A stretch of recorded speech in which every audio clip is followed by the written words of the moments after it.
Run away from strangers. The grocery store sat in the middle of a vast, empty parking lot, bathed in dim streetlight. It was 2 a.m. The store was closed, and an eerie quiet surrounded the building. I was the night shift manager here. Usually things were calm, and nothing happened, just me stocking shelves during the quiet hours while the rest of the world slept.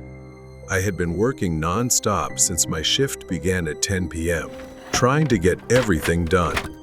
My focus was broken by a soft knocking sound. It was coming from the front of the store.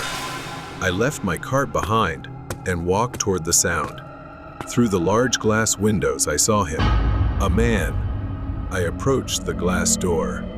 I asked him what he wanted. He demanded I open the door. His face was expressionless, devoid of a smile, just cold eyes staring at me. I told him the store was closed and he couldn't stay here. As I turned to leave, a loud bang made me whip around.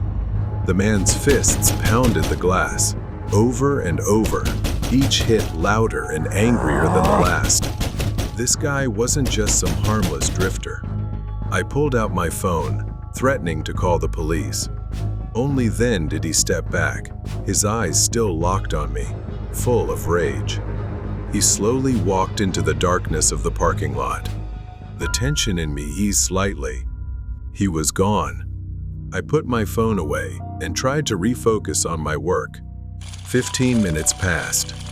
The knocking, the pounding, the man, all faded from my mind as I got lost in stocking the shelves. But then I heard metal breaking, like something being torn apart. I abandoned my cart and ran toward the front, fear swelling in my chest. My heart sank as I saw the glass door slightly ajar. The latch, the only thing keeping the door secure, was gone. Fear engulfed me as I realized what this meant. I needed to get to the office and call the police immediately. I turned to run toward the office, but I froze in place. Standing not far from me, blocking my path, was that man. His expression hadn't changed. It was still the same cold, deadly, furious stare. I didn't think. I just ran. I dashed through the door, with the man right behind me. Suddenly, an old, battered van screeched into view, speeding toward the front of the store. It swerved recklessly, nearly hitting me as it came to a stop, my heart pounding in my chest. I moved forward, running past the van, but then everything turned upside down. A sudden sharp pain erupted in the back of my head. My body stumbled forward as I collapsed onto the ground. I didn't even have time to process what had happened before everything began to blur. I felt hands grabbing me, roughly lifting me off the cold asphalt. My vision faded, darkness closing in, and the last thing I remembered was the roar of the truck's engine and the sensation of being dragged inside. I woke up to a pounding headache, my wrists tied tightly behind my back. The truck jolted and swayed as it sped down an unfamiliar road. My mind was foggy, disoriented. For a moment, I had no idea where I was. I began piecing it together. The man, the truck. I had been kidnapped. I knew I needed to act quickly. I glanced around. Inside was pitch dark, but then I saw it. A pile of old tools, a rusty toolbox, and a few scattered pieces of metal on the floor. I twisted my wrists, testing the ropes. They were tight, but I could feel a slight give, just enough to give me hope. I heard the guy muttering to himself up front. This wasn't over. I took a deep breath, calming the rising panic within me.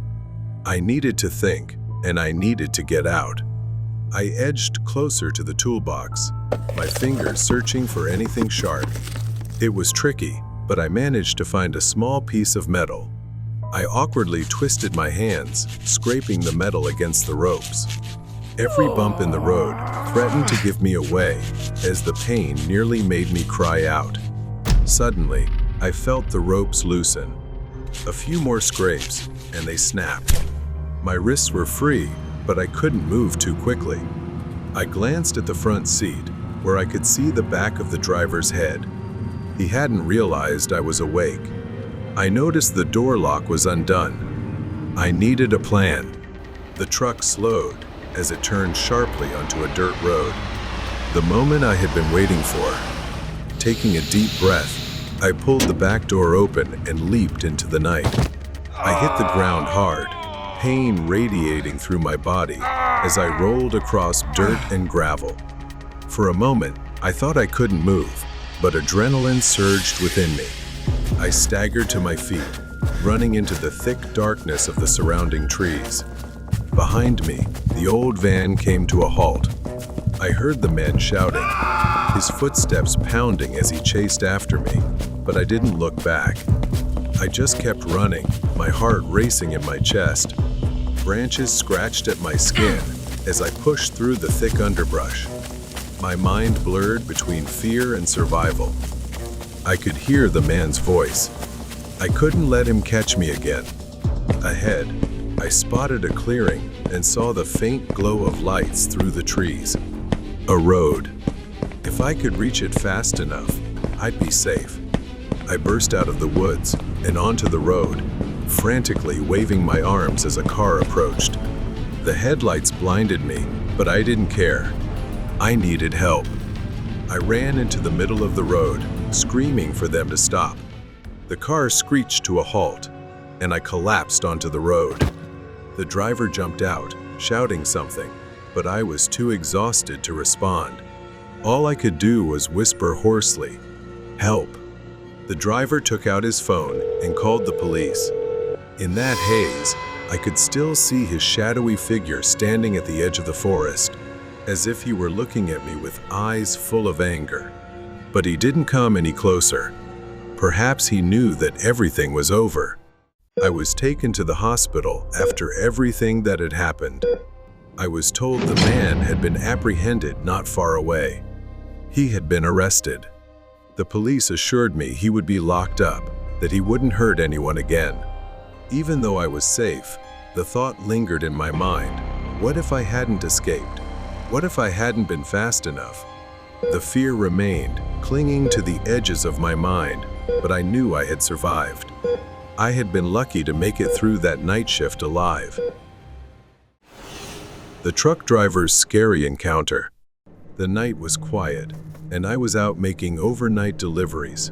Miles of open road stretched before me. I glanced at the clock. It was around 2:00 a.m. I decided to stop at a truck stop to refuel and use the restroom, knowing I wouldn't have another chance for quite a while. The truck stop was deserted, except for a few empty trailers parked nearby. I filled up my tank, breathed in the fresh night air, and then headed to the restroom. The stillness was unsettling, a strange quiet that made me feel restless. With a full tank, I climbed back into the truck, heading toward a stretch of road that would take me through dense woods. It was a long, desolate road, flanked by trees on either side, with no towns, no lights, just the road and the dark forest. An hour later, I was deep in the woods, half awake and half asleep, when something caught my attention ahead. At first, I thought I was seeing things, but as I got closer, I realized there was a figure standing at the roadside. The figure was motionless, just standing there, neither waving nor calling for help. They simply watched me pass by, their face a lifeless, emotionless mask. The figure faded into the darkness behind me as I continued driving, but I couldn't shake the image from my mind. About a mile later, I spotted another figure. This time, it was a woman. She stood at the roadside, wearing ripped jeans and a red sweatshirt. As I approached, our eyes met, and a wave of fear washed over me. She didn't move, didn't gesture. She simply stared, her gaze cold and unblinking. I glanced in the rearview mirror, catching a final glimpse of her as she turned her head to watch my truck go by. Her eyes locked onto mine through the glass. I gripped the steering wheel tighter, trying to shake off the fear and keep going. I turned my attention back to the road, and my heart nearly stopped. Lying in the middle of the road was a body, sprawled out, arms and legs wide. I slammed on the brakes, the weight of the truck lurching forward as I came to a sudden stop. My mind raced as I stared at the figure lying in the road. I couldn't tell if they were dead or alive, but they were completely motionless. There were no signs of an accident, no debris, no skid marks, just this body, as if they had simply lain down in the middle of the road. I felt the need to go outside to check on them. The forest loomed on both sides, dense and dark, and I couldn't shake the feeling that I was being watched, that there were eyes lurking in the shadows, just beyond the reach of the headlights. I slowly maneuvered the truck around the body lying in the road, my heart pounding, my mind swirling with doubt. Maybe I should stop and check, just to make sure they were okay. I parked the truck a short distance away, and reluctantly, I stepped outside, but there was something about the way they were lying. I was almost there when a horrifying realization struck me. The body was no longer lying on the ground. It was standing upright, staring directly at me with empty, soulless eyes. That figure took a step forward, his movements jerky. Perhaps that was when I realized I had been lured into a trap. I turned to run back to the truck, but the figure lunged forward, moving quickly, intent on hunting me. I had no choice but to flee into the woods. Then I stumbled and fell hard to the ground. A sharp pain shot through my ankle as I tried to get up, but that figure had come closer, a malicious look on their face. I grabbed a fairly large broken branch and held it out in front of me as he slowly approached with a sinister smile. I fought back with everything I had, but he was very strong, moved quickly, and was brutal. When he kicked me in the hip, I staggered backward. I thought everything was over, but a loud explosion echoed through the trees. I followed his gaze and saw a hunter standing nearby, his rifle aimed directly at my attacker. Under the dim moonlight, the hunter's tough and determined face pulled the trigger. The attacker staggered back, clutching his shoulder, dazed for a moment. The attacker staggered, trying to flee, but he was no match for the hunter. The hunter quickly seized him, easily subduing him. He started pulling out his phone and calling the police. I fell to the ground, relief and exhaustion washing over me at the same time.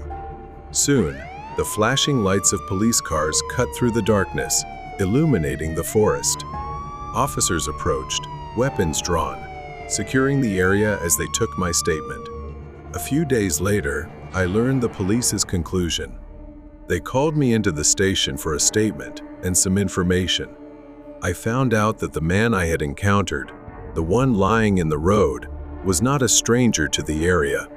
They identified him as a notorious criminal, wanted for a series of highway robberies targeting truck drivers. He and his accomplices planned and staged fake accidents to lure drivers out of their vehicles. They would lie in wait in the woods, ready to ambush anyone who fell into their trap. The strange encounters I had with the figures by the roadside were all part of their twisted game, a psychological tactic to unsettle and confuse victims before the final act. Thanks to the intervention of the hunter and the swift response of the police, they tracked down the criminals and apprehended him. With him now facing serious charges, I knew he wouldn't be lurking in the shadows, preying on unsuspecting people any longer. The ghosts in the fog. Tonight, like every other night, I drove my truck down a desolate rural road, taking a sip of coffee to stay awake.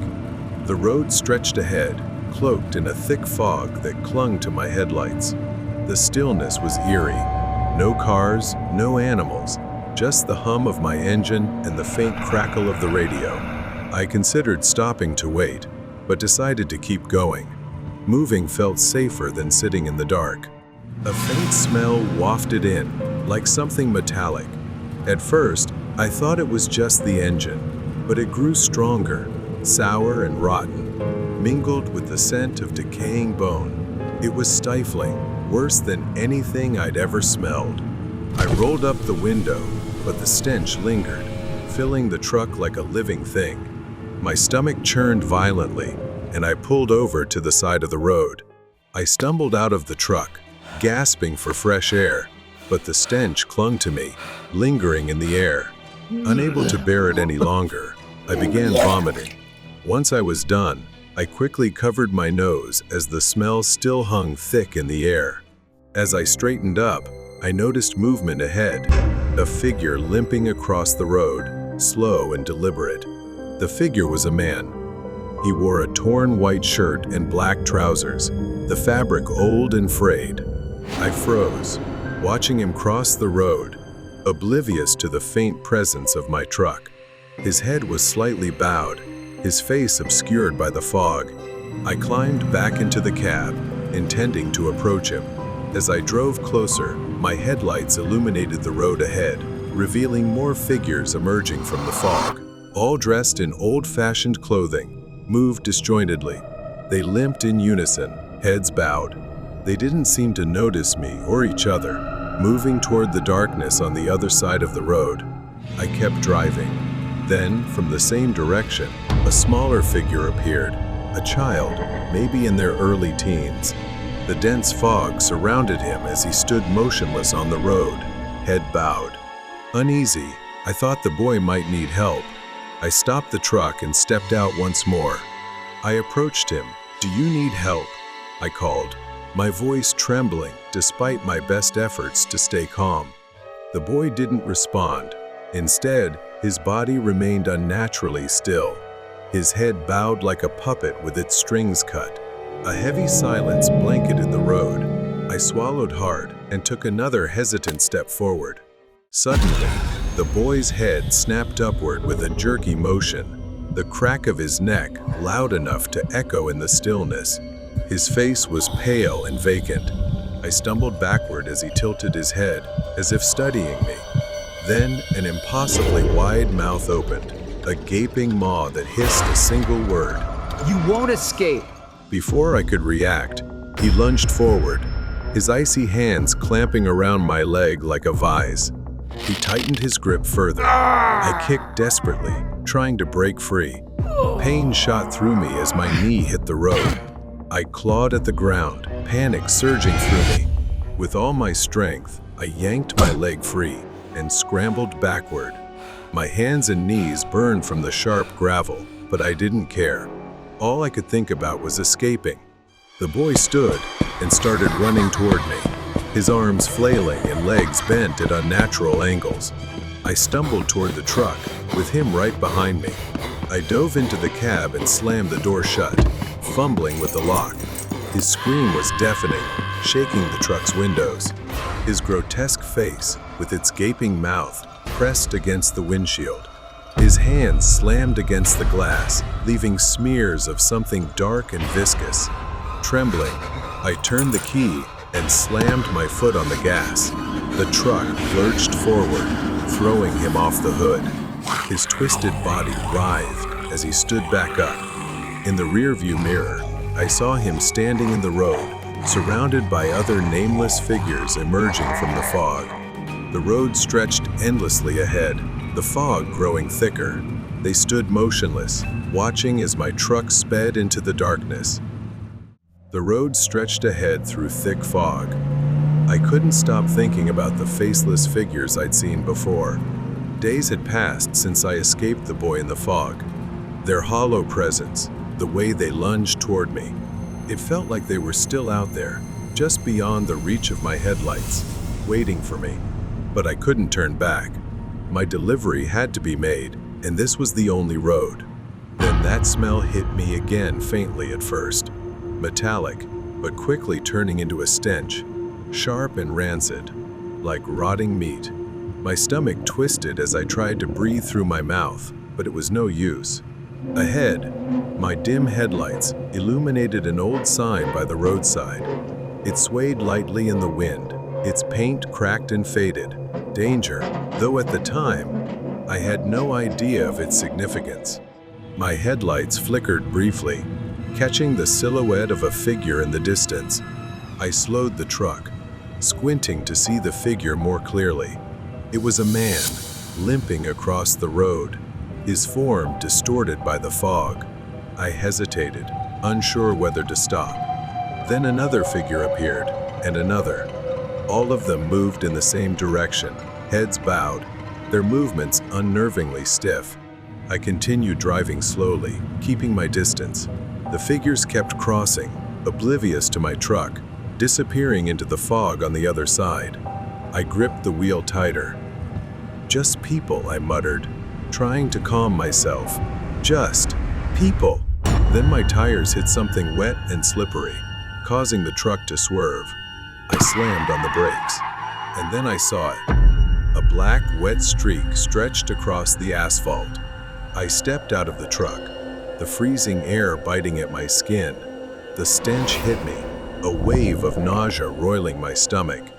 Ahead, the trail led to the carcass of an animal, its body decayed and rotting. Flies buzzed frantically around it, staining the road with wide, dark streaks. I was about to leave, but then something caught my attention farther down the road, shapes moving in the fog. A group of people stood by the roadside. Their movements were strange, unnatural. The next sound that reached me was growling, and perhaps chewing, as if they were gnawing on something. The fog thinned enough for me to see them clearly. I didn't know what they were, but they resembled the things I had seen before, only much more terrifying. Horrifying hollow cavities gaped on their faces and bodies, oozing a black, tar-like fluid. Some of them hunched over another animal carcass, gnawing on its remains with clawed, deformed hands. My gasping breath broke the silence. Then their movements suddenly slowed to a halt. For a moment, I froze, and the others followed suit, all raising their heads in unison. They were looking at me. Then they began running, charging toward me. Their bodies twisted and contorted, their growls morphing into frenzied screams. They were faster than I imagined. I stumbled, fumbling for my keys as I turned back toward the truck. The keys slipped from my hand and fell. I was only a few steps from the truck when something grabbed my leg. I fell hard, hitting the ground. One of them had grabbed my leg.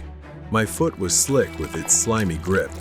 In a moment of desperate panic, I twisted and kicked with all my strength to break free.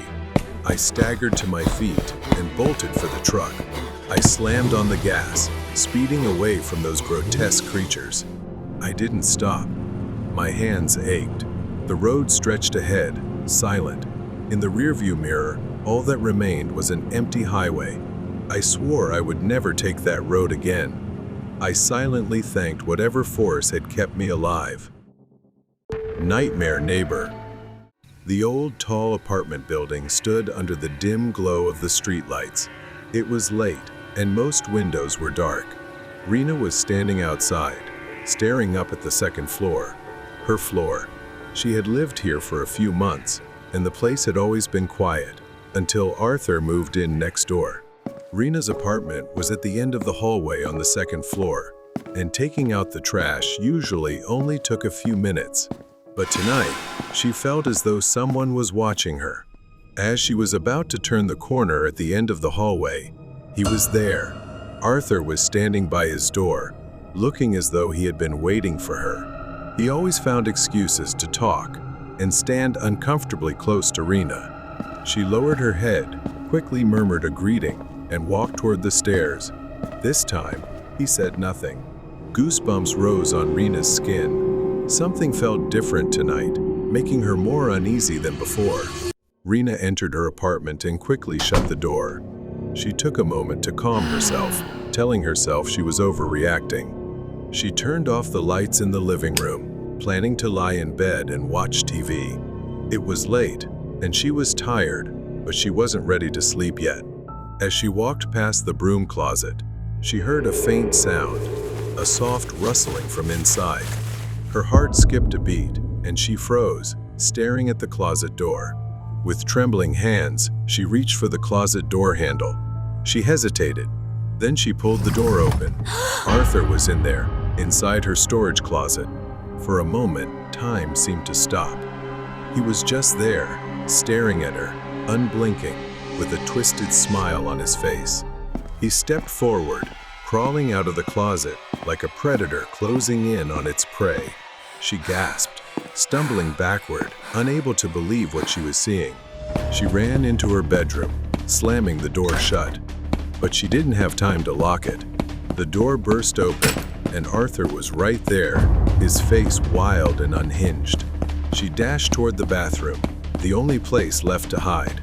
She slammed the door shut just as Arthur reached the bedroom. Her hands fumbled with the lock. Rena's back pressed against the cold bathroom wall.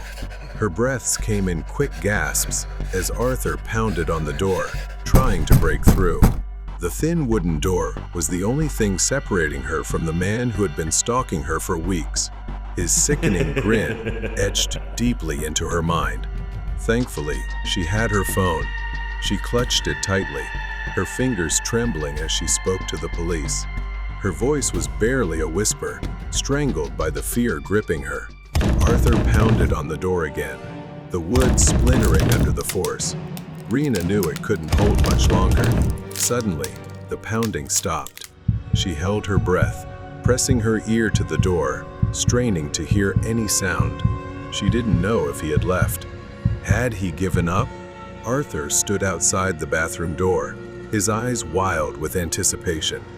His patience had run out. His hand hovered over the doorknob. He knew she was cornered, with nowhere to escape. He slowly reached into his pocket and pulled out a small, gleaming knife. His fingers tightened around the handle. Nightmare neighbor. With a single powerful kick, the bathroom door splintered. The door burst open, and Arthur lunged inside, his eyes wide and feral. She backed away, nearly pressing herself against the wall. She screamed at him to stay away, but Arthur didn't stop. He lunged at her, grabbing her arm with a bruising grip. Rena struggled to pull away, but he was too strong. Pain shot down her spine as he twisted her wrist, pinning it against the wall. Her phone slipped from her grasp, falling to the floor. Arthur's face was only inches from hers as he hissed threats, blaming her for always ignoring him when they crossed paths in the hallway. Rena struggled, trying to break free, but he pulled her closer, squeezing tighter. His knife swiped through the air, grazing her arm. She gasped as a sharp pain tore through her skin, leaving her injured and bleeding. The sound of sirens pierced the night air, growing louder as the police rushed toward the apartment building. The flashing lights reflected on the window, like a beacon of hope in the stifling darkness. Inside, Rena's vision blurred with panic and pain. He shoved her against the wall again, laughing maniacally as he brought the knife closer to her neck. Her free hand flailed, fumbling along the counter by the sink and the shelves, searching for anything she could use to defend herself. She grabbed a glass soap bottle and, without thinking, smashed it against Arthur's head. The glass shattered, and he staggered backward, momentarily dazed. Arthur stumbled, and the knife slipped from his grip, falling to the floor. Rena didn't wait.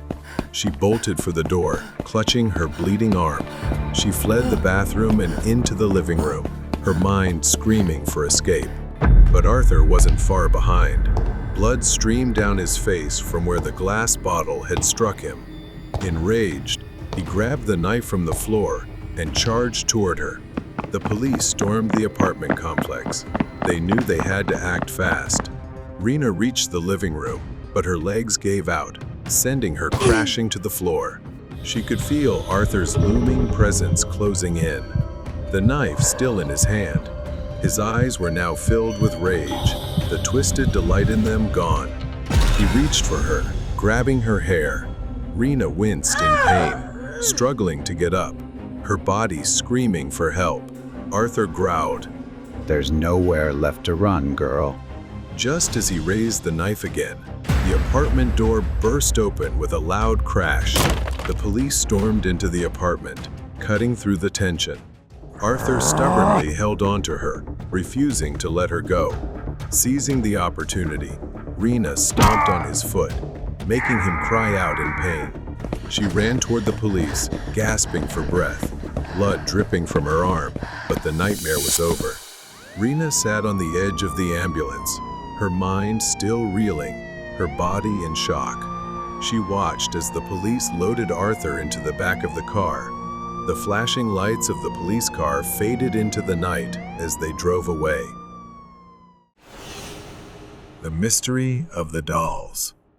Her name is Mari. She was on her way to Manor Street, covered in thick fog. Siri's voice alerted, "You have arrived at your destination." The silhouette of the mansion slowly emerged from the fog. Perched on a hill, surrounded by strange 18th century architecture, it looked like something from a nightmare, making her uneasy. She parked her car a block away and walked the rest of the way. The Coopers were an old, wealthy family, and tonight, she was babysitting their 10-year-old daughter. Mrs. Cooper had explained over the phone that their regular babysitter had an emergency, and they were willing to pay her triple her usual rate. The offer was too generous to refuse. As soon as she stepped in, Mrs. Cooper, a pale and frail woman, greeted her on the porch with a forced smile. She told her, "Bridget is upstairs. I've left instructions on the table. Please, don't bother her too much." Mrs. Cooper kept glancing around, as if there was something she couldn't tell Mari. Mari walked down the dark, seemingly endless hallway. She followed the instructions left for her, leading to the room at the end of the corridor. When she entered, she saw Bridget sitting in the middle of the room. Her large black eyes seemed too old for her face. She was clutching a porcelain doll, its face eerily lifelike. She greeted Bridget, but Bridget remained silent, her eyes fixed on the doll.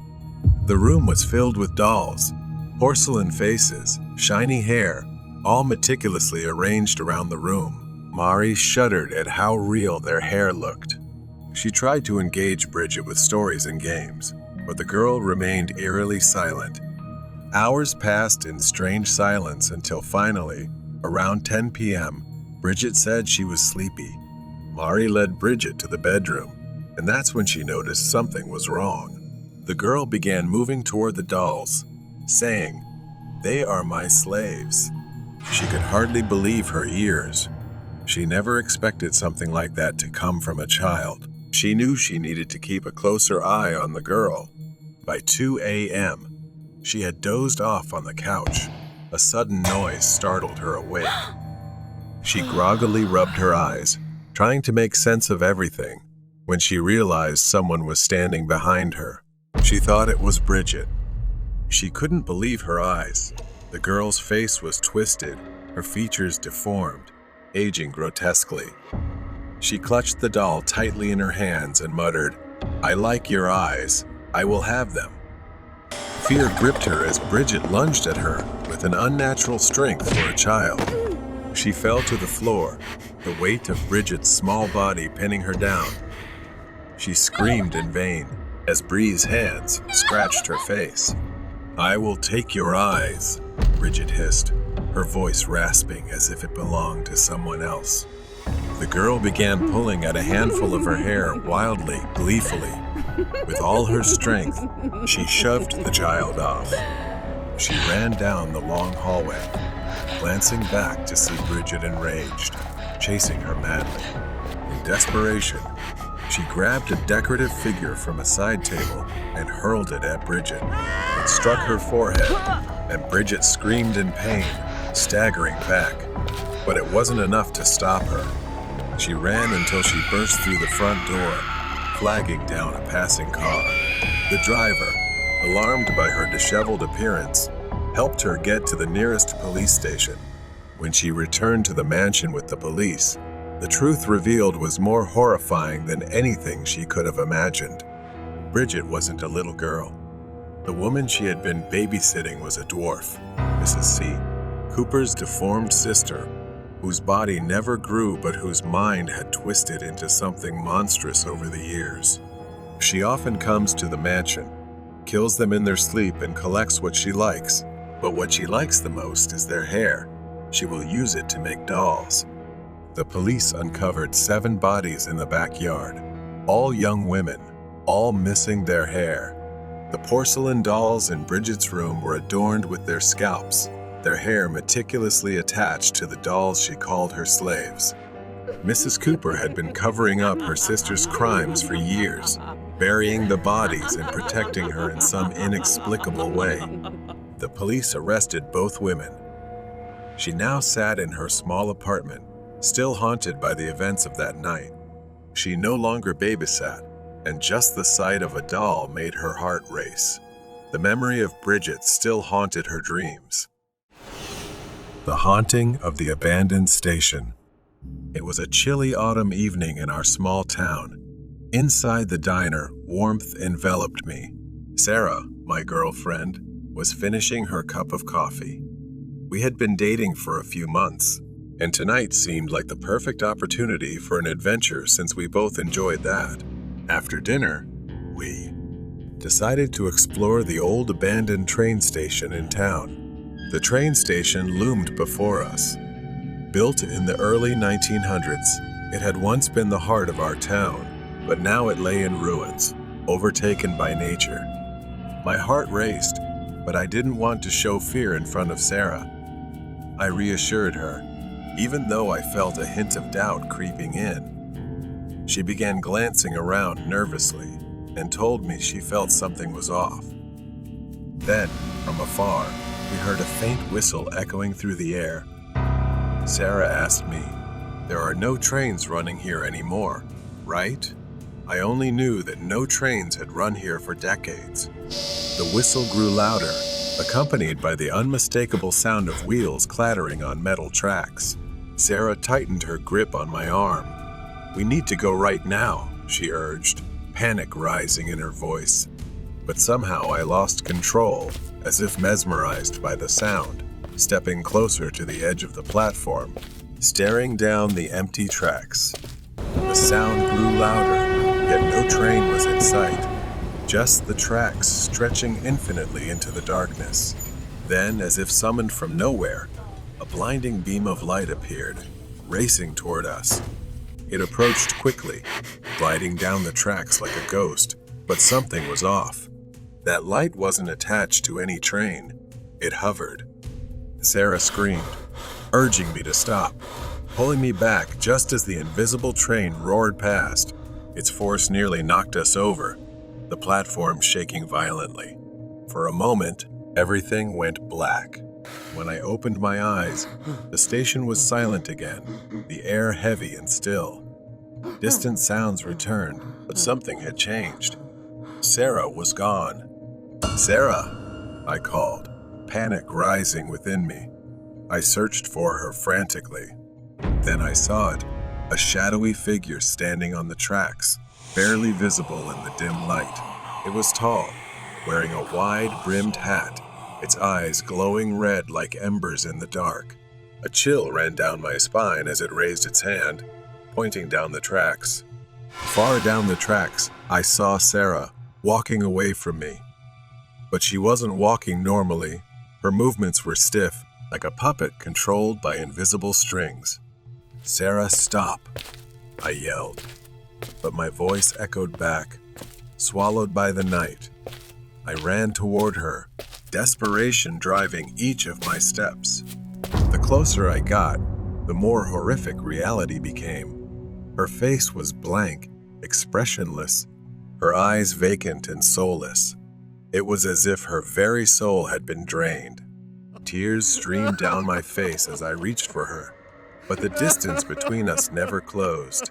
The shadowy figure at the station let out a raspy laugh, echoing through the trees, sending waves of fear crashing over me. I turned to face the figure, but it had vanished. In its place stood an old, rusted, decaying train, its windows shattered. Shadowy figures filled the cars, their hollow eyes staring at me. The door creaked open, like an invitation into the darkness. My heart raced with fear and curiosity. A whisper brushed my ear. "Join us. We've always been here waiting for you." I shook my head, backing away, but the pull of the train was too strong. My legs moved on their own, drawing me toward the door. Just as I stepped inside, the door slammed shut behind me. The train swayed, and I felt a cold hand grip my shoulder. I turned to see Sarah sitting across from me, her eyes vacant. "What's happening?" I choked out, but she didn't respond. Instead, she slowly raised her hand and pointed out the window. I looked outside. I was standing on the platform, staring at the train. But how could this be? I was inside. I tried to scream, but no sound escaped.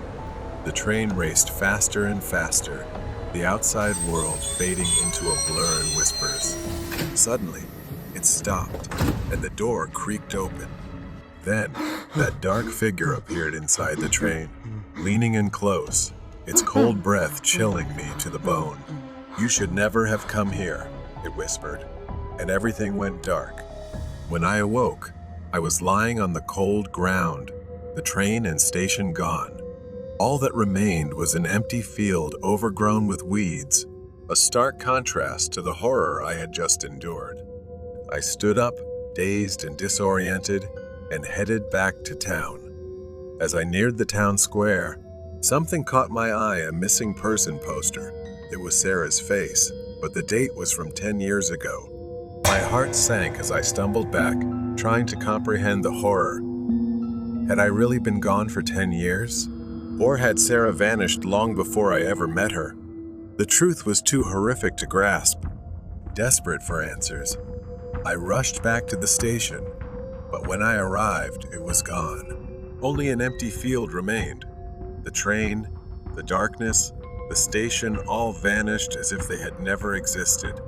Memories flooded back the faces of victims, broken families, the whispers of those who had vanished without a trace. Each shadow symbolized a haunting reminder of what I had escaped, of the guilt I carried for failing to protect those who needed me most. I turned away and walked on, ready to embrace the memories instead of fleeing from them. The shadows may linger, but I would no longer let them control my life. Escape from the terrifying truck. On a Sunday afternoon, Mac and I decided to go hiking in some hills, just an hour's drive from the city. The hill we chose today had a fairly simple trail, not too steep, and when we reached the top, everything felt peaceful, just like any other time we had gone hiking. After a short rest, we started heading down, but just 10 minutes later, Mac began complaining about the rough path. He wanted to take a different trail down. I hesitated but eventually agreed. We hadn't seen another soul since we started our descent. Then we heard the sound of an engine. A rusty, heavy red truck was coming toward us. The man driving rolled down his window and flashed a smile that seemed friendly enough, but something felt off. He offered us a ride. Mac, always trusting, thought the guy seemed nice enough. I wasn't so sure. Mac begged and convinced me to get in, saying it was only a 10-minute drive. I was cautious, but I got in with him. Inside, the truck was shabby but clean. As we settled in, I instinctively started scanning my surroundings. My eyes were drawn to the floor, where I saw a coil of rope behind the driver's seat. Unease began to creep in. 10 minutes passed. We were no closer to the main road, and the woods around us grew denser. I asked the man how much longer it would take. He said we were just taking a different route and that we'd have to stop somewhere to pick up his stuff. We stopped in front of a small cabin, hidden deep in the woods. There was an old tree stump out front, with a large axe stuck in it as if he had been chopping wood. I glanced at Mac, but he seemed excited and trusting of the man. The man turned off the engine and got out of the truck. He said, "Stay here. I'll be right back." As soon as he was out of sight, panic started to rise within me. I turned to Mac. pleading with him to leave, not to get out. But he didn't see the danger I saw. That's when I turned back to the truck and saw it. Half hidden under the driver's seat was an axe. Dark stains covered the blade stains that could only be blood. I quickly told Mac to look.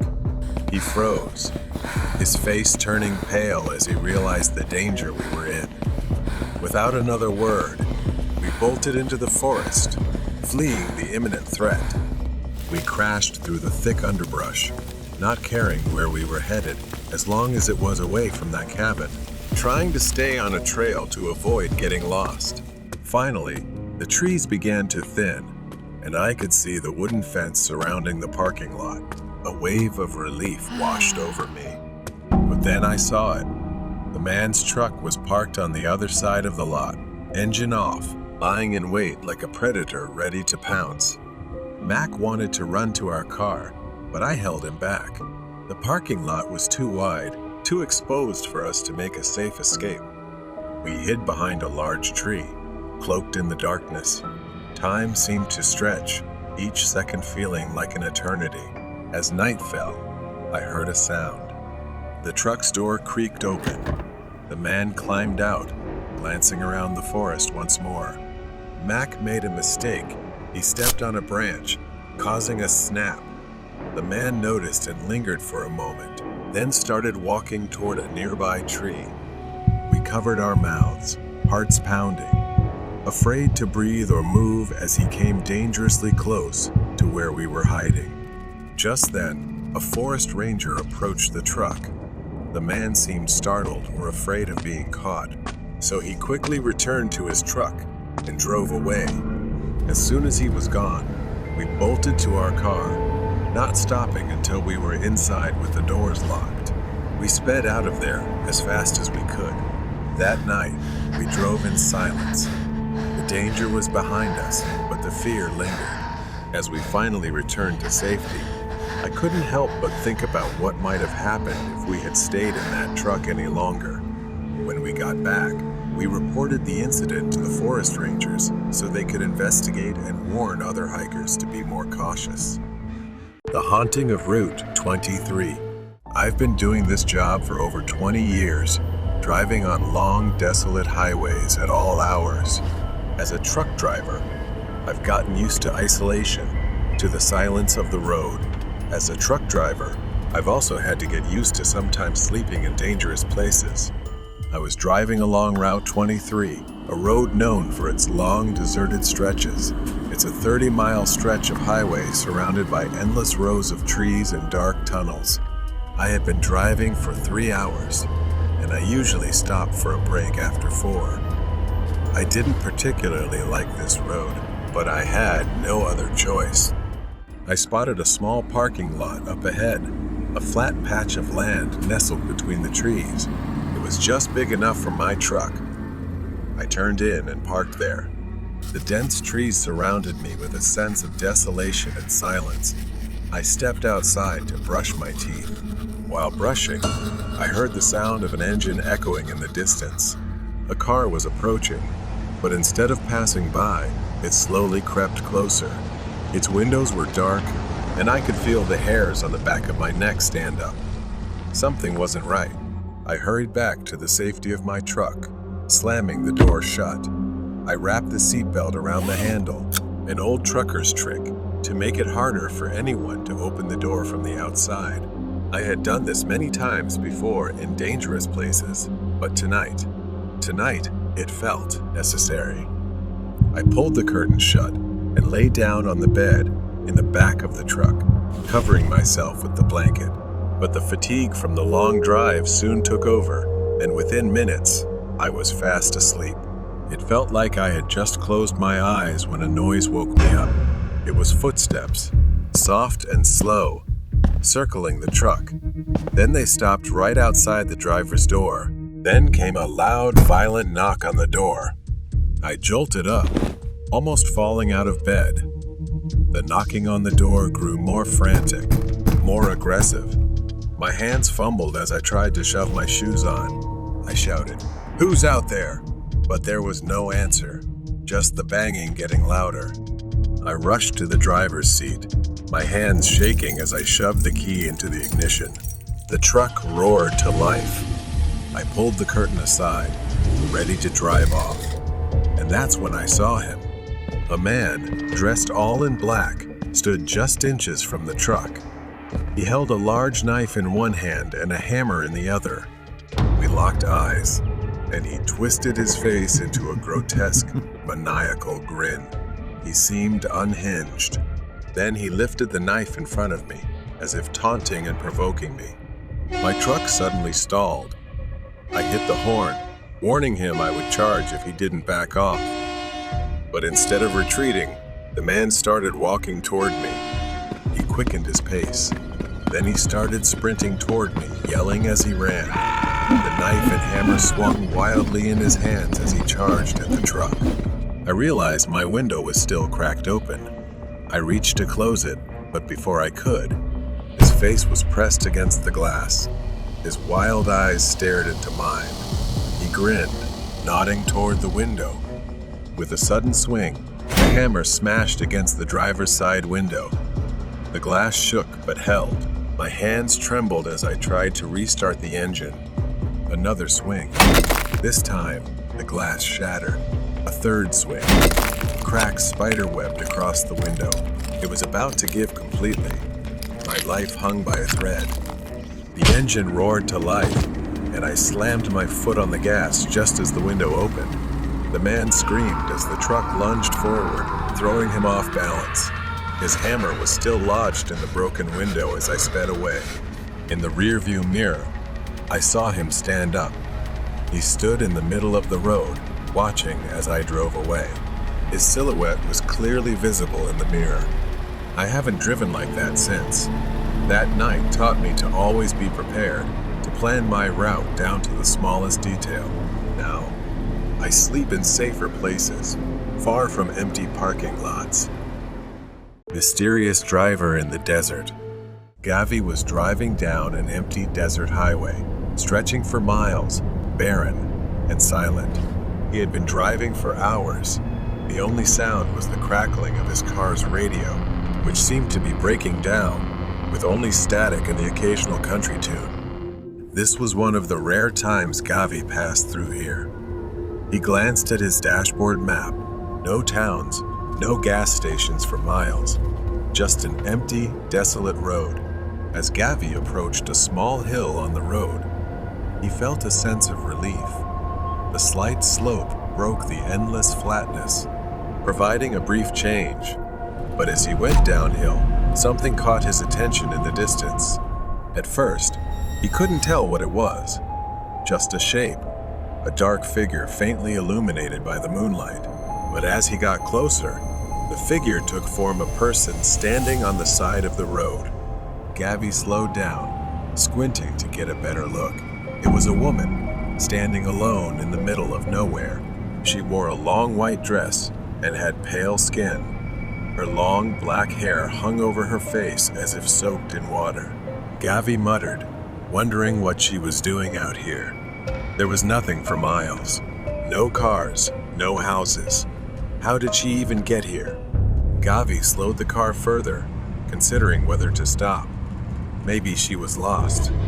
But as he got closer, something sent a chill down his spine. Her hair looked too wet, as if she had just walked out of a rainstorm, even though the desert had been dry for weeks.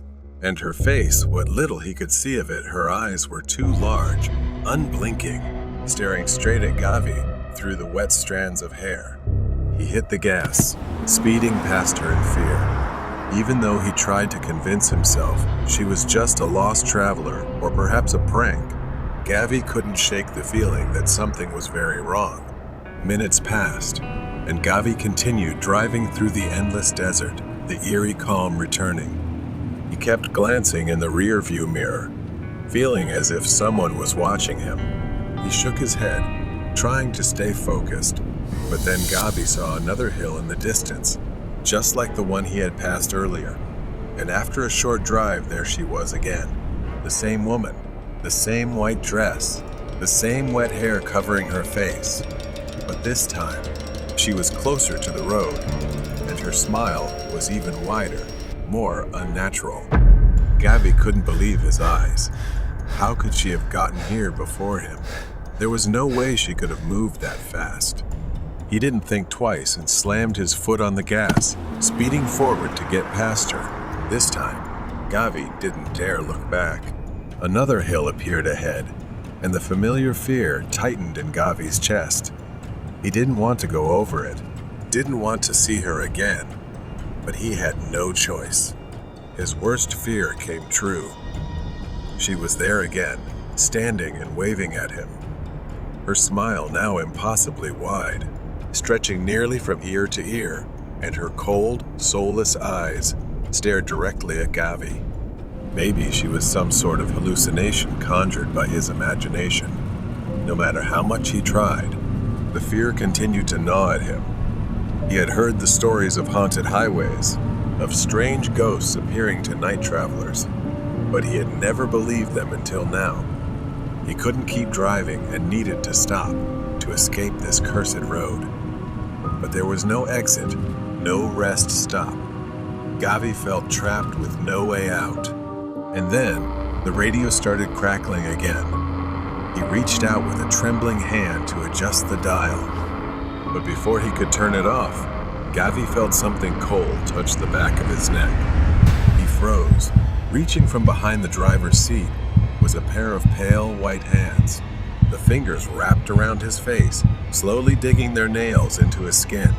Gavi was now about to face something he didn't understand, and he still had a secret he was hiding. Mysterious driver in the desert. Those fingers, they were slowly tightening around Gavi's face. They were icy cold. Cold like the touch of death itself. He was frozen in place.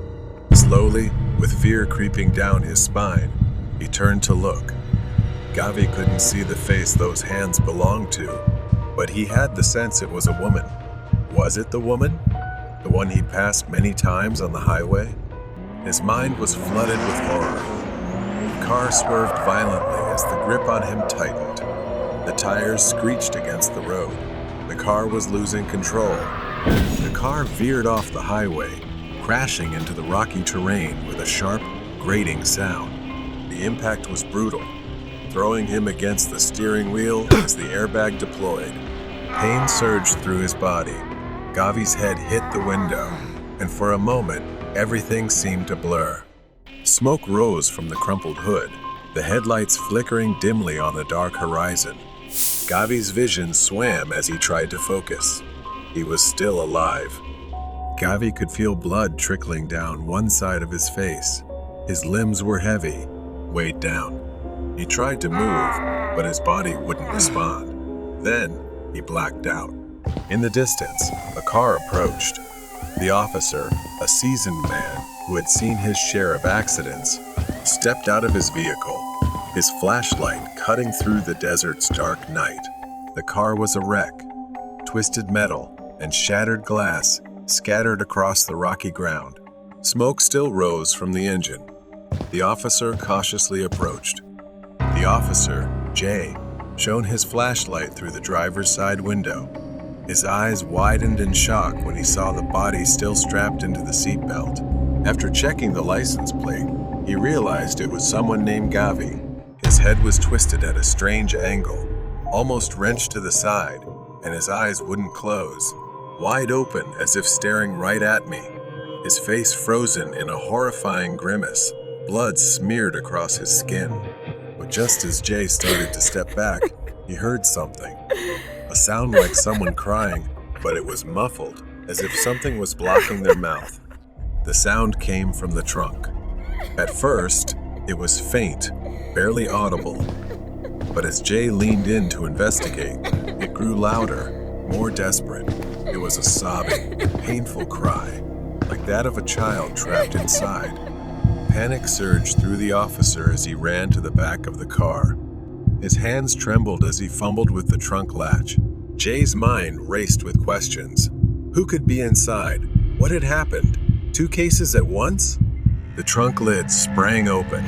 Jay's flashlight illuminated a haunting sight inside the cramped trunk, a little girl. The a young girl, bound and gagged. Her wrists and ankles were tied tightly with thick, rough rope, and her mouth was sealed with tape. Tears streamed down her pale face, her eyes wide with fear. Not just that clutched tightly to her chest was a doll. The doll wore a white dress, its skin pale and cracked with age, its face fixed in a disturbingly wide smile. Large, dark eyes stared back, and its long black hair appeared wet, hanging loose. Jay reached out to touch the doll, and then its head moved. The girl sobbed, her body trembling as she clung to the doll. Jay staggered back, the weight of the doll's gaze pressing on him. He turned away, his breath becoming ragged, his heart pounding in his chest. The officer fought back his rising panic. It was just a coincidence, he told himself. He quickly untied the girl and removed the tape from her mouth. She gasped for air, sobbing loudly. Jay reassured the girl and led her to his patrol car. He called for backup. From the moment they got into the car, the doll sat there, staring at him, and he couldn't shake the feeling that it was watching him, studying him with its eerie and unsettling gaze. Soon after, backup and paramedics arrived. The girl was taken to the hospital, still clutching the doll, which baffled him. Her small hands clung to it as if it were the only thing tethering her. As the ambulance drove away, Jay remained haunted by the strange presence of the doll. He pondered the mysterious events leading up to the crash. Even though the girl had been rescued, the story felt far from over. It seemed to have slipped beyond Jay's understanding, perhaps into another world entirely. Killer in the Rain. It's late spring in a rural area with vast stretches of wilderness. My small house stands alone in the vast darkness, surrounded by trees, the type of isolation I always dreamed of before moving here. Here, I can live away from the noise, people, and stress of the city. But tonight, the silence feels different. Heavy rain has been pouring for days. I should have found this isolation peaceful, but tonight, it feels suffocating.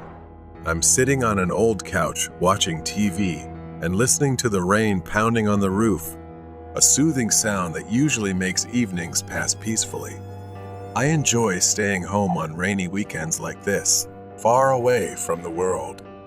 Around 6 or 7 in the evening, I suddenly heard a knock at the door. At first, I thought it was the wind, but it wasn't. Another knock, this time louder. I hesitated. Visitors were rare here. It was strange for someone to show up without calling first. Grabbing a flashlight, I walked toward the door, my heart already starting to race. When I opened the door, heavy rain poured down, and the damp cold hit my face. Standing in the pouring rain was a man, soaked and shivering. He wasn't anyone I knew, just a stranger. He told me he was camping in the nearby woods and had run into trouble. He needed a place to stay, just for the night. His voice was pleading, but something about him made me uneasy. I handed him my phone to call for help so he could get a ride to town, as I didn't feel safe. But he refused, insisting he only needed shelter for the night. I felt uncomfortable, the rain pouring down on both of us. His insistence made me even more suspicious. I bluntly told him he couldn't stay here. After pausing for a moment, he turned and walked down the dirt path leading back to the woods. I watched him disappear into the trees, his figure fading into the rain. I locked the door immediately, still feeling uneasy. I tried to shake off the strange encounter, telling myself I did the right thing. There was no way to know if he was dangerous, especially in such a remote place. The rain kept falling, and I sat back down on the couch, trying to focus on the TV. But my mind kept drifting back to that knock at the door. After 2 hours, I noticed something, a faint orange light shining through the curtains at the back of the house. I haven't checked the window in a while, but now there's something outside. I stood up and pulled the curtain aside. Through the rain and mist, I saw it far off in the woods behind my house. A small, flickering campfire beneath a tree. Despite the heavy rain, the fire was still burning. There was a figure in the rain, but I couldn't make it out. That uneasy feeling turned into fear. Could it be him again? Why had he returned? And what was he doing out there, just standing near my house in the pouring rain? I picked up the phone and called the police. I didn't care if it took them an hour to get here. I needed someone to ensure he was gone. After the call, I glanced out the window again. The fire was still burning, but the figure had vanished. Panic surged through me. I rushed to the front window and saw him, the man from earlier, walking by with a rifle slung over his shoulder. He was heading toward the house, toward me. I staggered toward the closet in the hallway, my hands shaking as I grabbed the handgun and rubber bullets. I had bought it for protection, but I never really thought I would need it. I didn't want to hurt anyone. I pressed myself against the wall, listening to the man pounding on the front door. This time it was harder, as if he was hitting it with the butt of his rifle. I had to do something. I couldn't let him in. I yelled that I had a gun and it called the police. I stood still, gun in hand, straining to hear any sign of movement. Moments stretched on, and finally, after what felt like an eternity, I looked through the peephole. The porch was empty. I cautiously stepped outside, gun still in hand, immediately drenched by the rain. I saw large footprints, caked in mud. He was probably gone, at least for now. About an hour later, the police arrived and searched the area with flashlights. When they got to the campfire, they found something I hadn't expected.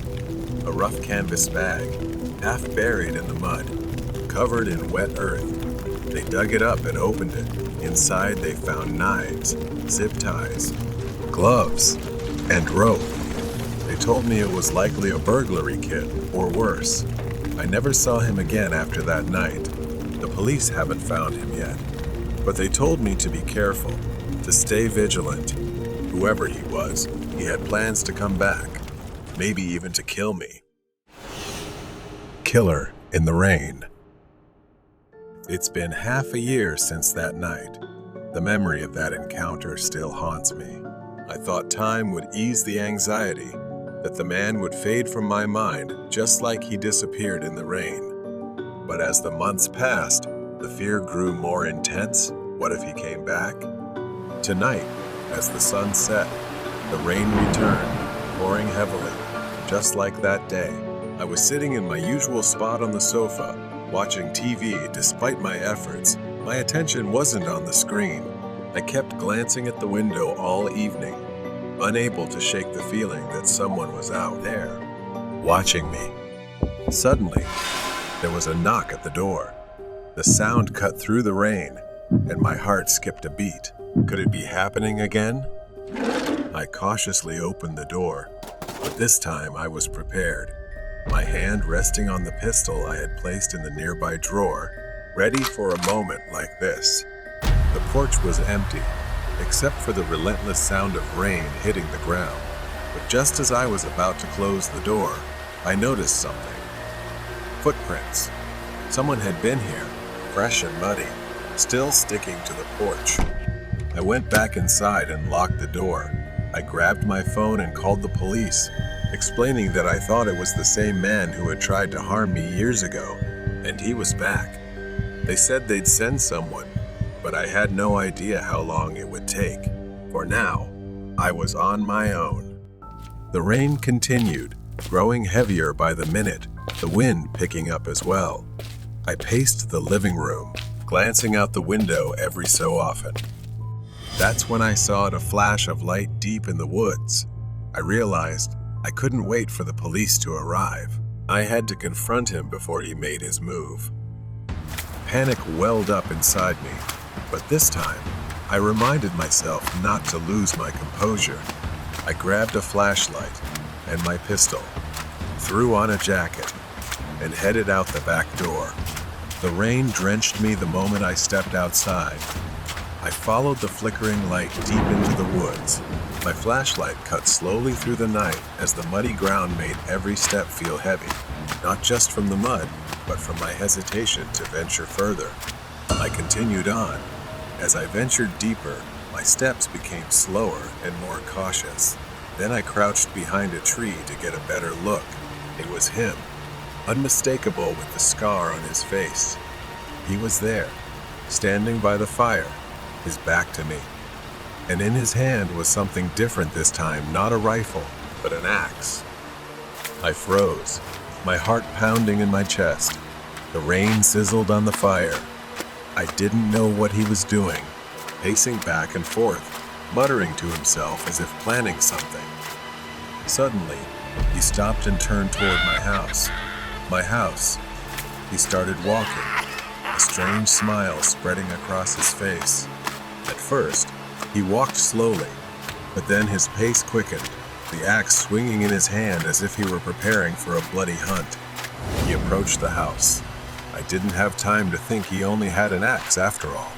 I pulled out my pistol and stepped out from behind the tree, shouting for him to stop, but he didn't stop. He kept walking, eyes fixed on my house, as if I weren't even there. I fired a warning shot into the air. The sharp sound cut through the rain and thunder. He stopped. For a moment, everything was still, as if the world itself held its breath. Then he turned to face me, cold, empty eyes and that twisted, horrifying smile. He raised the axe above his head. Before I could react, he charged. I fired twice. One shot missed, but the other hit his leg. He staggered, like a zombie, but still got up, the axe still raised. I shot again, this time hitting him in the shoulder. He dropped the axe, collapsing to the ground with a pained scream, unable to bear it anymore. Rain poured down on both of us, the fire flickering wildly in the wind. I stood over him, the gun still aimed, my hands trembling, uncontrollably. Finally, I heard the sound of sirens in the distance. The police were coming. They surrounded the man, disarmed him, and pulled him to his feet. He glared at me as they dragged him away, his eyes filled with hatred. I returned to my house, locking the door behind me, and collapsed onto the sofa. The rain continued outside, but it no longer felt suffocating. For the first time in a long while, I finally felt truly safe. The woman disappeared in white clothes. I grew up hearing stories from my cousin, who worked at the local police station. He was the kind of person who had seen it all. But there's one story he told me that always sent chills down my spine, and it's true. This story is about the mysterious woman in white. It all started with a midnight call from a gas station attendant. My cousin's colleague, Officer Nathan, was working the night shift. The attendant claimed he had been robbed, and the thief fled before he called. A woman in a white dress with long black hair, incredibly beautiful. Strangely, the suspect wasn't a masked figure or some shady guy, but a woman. He explained that she had come to him, asking for help because she was lost in the middle of the night. He had gone to the office to notify his boss, but when they returned to the cash register, she was gone, and so was all the money. Nathan, the only officer on duty so late, immediately got in his patrol car and headed to the gas station. It was a deserted road, winding through the woods on the outskirts of town. As Nathan drove, his headlights caught movement up ahead. A dark shadow was slowly walking toward him. Walking alone in the opposite direction was a woman in a white dress. She matched the attendant's description exactly. He accidentally passed her by, but unsure if his eyes were deceiving him, he saw that she had no face as he drove by. Finding it too unbelievable, he slowed down and reversed to check if she was indeed the woman the gas station attendant had described. After reversing, he stopped and quickly stepped out of the car, saying, You need to get in the car and come with me to the police station immediately." She said nothing and complied. On the drive back to the station, he asked her a few questions about why she had stolen the money. However, she didn't say a word. He looked through the rearview mirror as she sat in the back seat, staring intently at one spot until they arrived at the station. Her behavior was strange, so he thought the woman might have mental issues. After that, he decided not to ask her any more questions.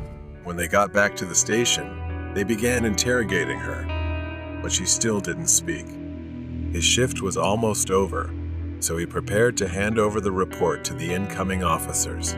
Just before he was about to leave, she suddenly started talking. She gestured and spoke, promising to return the money the next day if they let her spend the night in the holding cell at the station. She kept insisting that she had nowhere to go, and the officers were quite confused by what she was saying, unsure of what to do.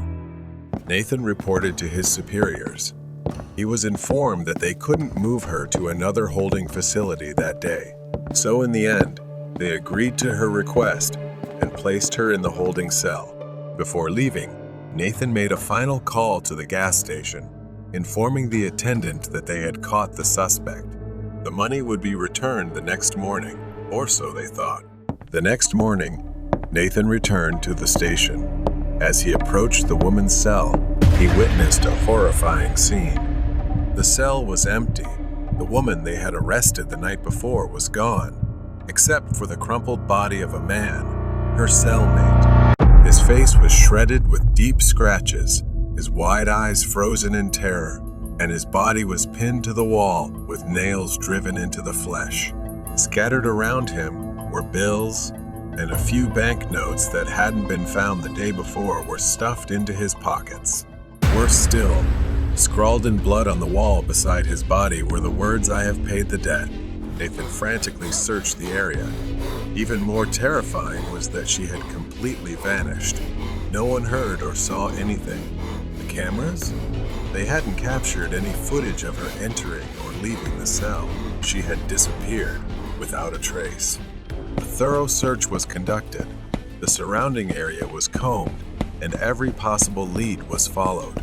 But the woman in white was never found. She simply vanished, like a ghost fading into the darkness. Even to this day, no one knows who or what she was, but the officers present that night remain haunted by the incident. That's the whole story my cousin told me. I sat and listened, and I could still see the fear in his eyes when he spoke about her. The question that always haunted me was how she managed to escape from the cell. Was she human, or something far worse? The strangest part is that she evaded all the surveillance cameras. After countless investigations, they still don't know what happened that night or where she went. Haunting delivery trip. I was working for a food delivery platform on weekends to make some extra money. Between my main job and this side gig, I often felt exhausted.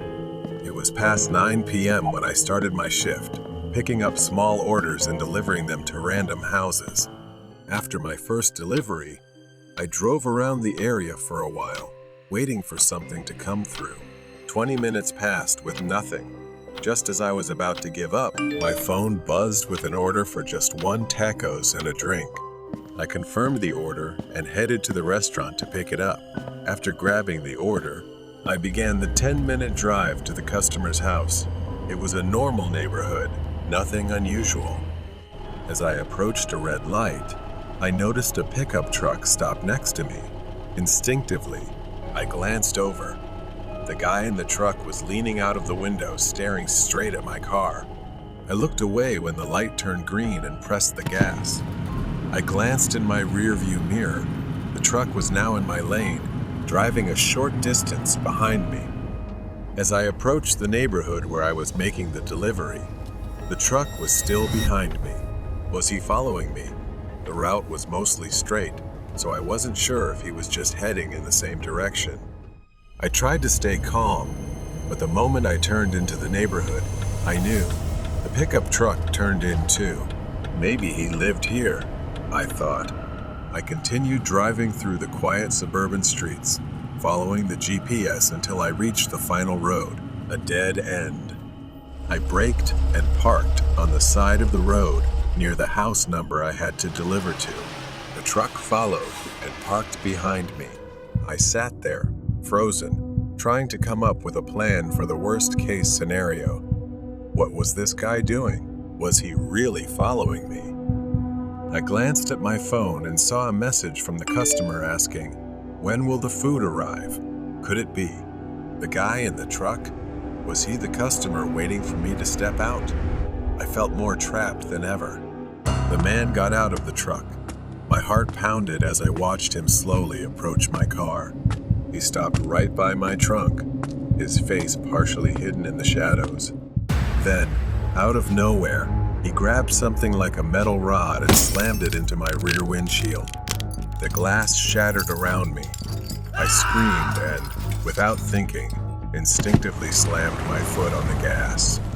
The man jumped onto the back of my car, nearly lying flat as he tried to crawl through the shattered window. I swerved sharply, making a U-turn, and felt him fall off the car. My hands trembled as I maneuvered between the trucks. In the rearview mirror, I saw him stumbling in the street as I sped away. My hands shaking, I picked up the phone to call the police. By the time the police arrived, the man had vanished. All they found were shards of glass scattered across the road. They searched the area, but he was gone. I stood staring at the cracks in my shattered windshield, and memories of the terrifying experience replayed in my mind. I was lucky to have escaped, but deep down I still felt uneasy because he was still out there, haunting delivery trip. It's been almost a month since that horrifying night. I haven't driven for the delivery app since then. Every time I think about driving, the echo of shattering glass floods my mind. I try to tell myself it was just an incident, that I was unlucky. There were no witnesses. The police reassured me they'd find him, saying it was probably just a disturbed person trying to scare me. But I couldn't shake the feeling that there had to be some reason he was following me. I decided to try driving again. I needed the money, and I couldn't let fear control my life. I told myself that this time I'd be careful and avoid driving too late at night, and I'd stay away from isolated neighborhoods. As I got into the car, that familiar fear washed over me. My hands were sweaty. I tried to close my eyes, take a deep breath, and turn the key in the ignition. Things started off fine. I was careful and checked my mirrors more frequently. But as the sun set, my phone buzzed with an order that sent a chill down my spine. 1 taco and a drink.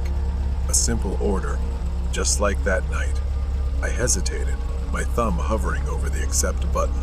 I figured it was just a coincidence, so I accepted the order. A light drizzle had begun. The drive to Taco felt eerie, as if I was retracing the same steps as that night.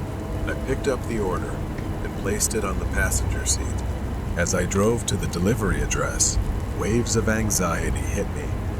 The house was in a different neighborhood, but each turn felt strangely familiar. When I parked at the curb, the hairs on the back of my neck stood up. The headlights of a car behind me suddenly flicked on. I looked, it was a truck, and it looked just like the one from that night. Panic set in as the truck rolled closer, its blinding headlights on full beam. The truck parked right behind me, as if waiting for me to make a move.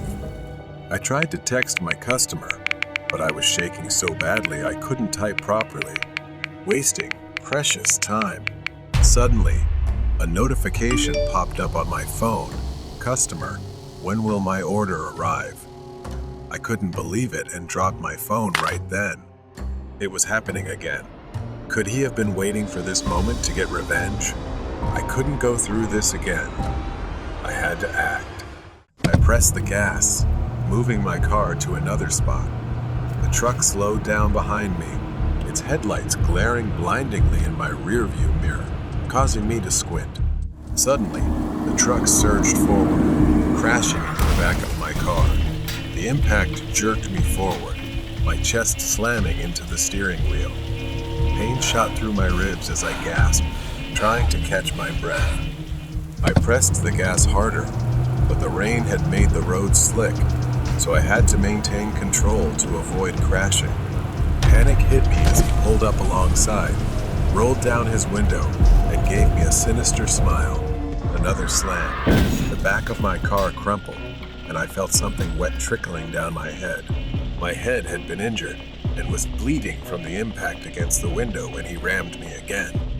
I braked hard, dazed, my vision blurring from the blood running down my face and the sharp pain in my side. But I couldn't give up. I grabbed my phone and dialed 911 for help. I could see his silhouette through the rain, stepping out of his truck. I refused to give up, flooring the gas and driving blindly. My car slammed into a tree. Desperate to survive, I fumbled for the door handle, trying to get out before he got too close. In the distance, I could hear him screaming angrily. I forced myself to run, sprinting toward the woods at the edge of the road. Suddenly, I tripped. My ankle twisted and sharp pain shot up my leg. I couldn't move. He was almost on top of me, his shadow looming as I tried to crawl toward the edge of the road. I turned to face him. He raised the crowbar high above his head, ready to strike, and I screamed. But then, the sound of police sirens cut through the quiet rain. He froze, trying to run, but it was too late. The police used a taser and tackled him to the ground. He was finally caught. I fainted, slowly losing consciousness. Paramedics loaded me into an ambulance, and a wave of relief washed over me. The nightmare was finally over. The strange man in the snow. Last winter, I went to a small cabin owned by my uncle in Mountain Valley. I finally reached the cabin after a long 3-hour drive, the tires crunching on the frozen ground. Stepping out of the car, the cold bit through my coat. Almost immediately, a boy around 15 or 16 years old ran out of the cabin. He was young and smiling. His eyes looked tired, as though he hadn't slept in days. He took my luggage and guided me inside. I stepped inside the cabin. It was simple and rustic. A fireplace stood in the corner, with wood neatly stacked beside it. The boy explained how cold it got at night, his voice unusually calm. I told the boy I would go skiing and asked if he could prepare dinner for me while I was out. He nodded with that strange smile. I dressed in my ski gear, excited to hit the slopes. I began skiing through the forest, where all the trees were bare. Halfway down, snow started falling, thick and fast. I took a break and walked toward a large tree. Suddenly, a faint growl echoed in the air. I froze. Standing next to the tree was a man looking up at the sky, his face covered in falling snowflakes. His neck was unnaturally long, and his shoulders jutted out at odd angles. He didn't move at all. This man was unsettling. I quietly stepped back, avoiding sudden movements so as not to disturb him. I just wanted to get back to the cabin. I stepped cautiously, but accidentally crushed a twig underfoot. A loud snap broke the silence. The man looked down, his eyes glowing like those of a wild animal. Blood was smeared across his mouth, and his right hand clutched a dead rabbit, its belly torn open. The man wiped his mouth with his other hand and smiled wickedly.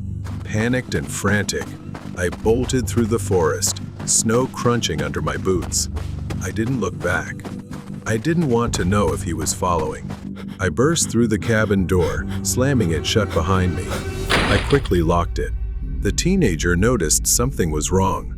He came out of the kitchen, and I shouted to call the police immediately. He calmly replied, "There's no service here, sir." I checked my phone, and he was right. There was no signal. "What's going on, sir?" the boy asked. I realized I couldn't tell the boy the truth about the man. I didn't want to scare him. So, I lied and said I had heard wild animals in the forest. After a while, I calmed down, embarrassed by my overreaction. Perhaps I had exaggerated it too much. While having dinner, the lights suddenly went out.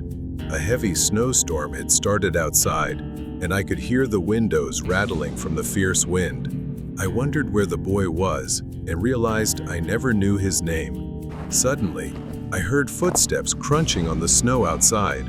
I slowly turned my head toward the large window. Near the fireplace, the light illuminated a bloodied hand pressed against the outside of the living room window. His bloodied hand was pressed against the glass. It was the man I had seen in the forest. His face was pressed against it, smearing blood across the surface as he grinned, staring directly at me. The man's mouth gaped open, his tongue licking blood around his lips. His unblinking eyes were fixed on me.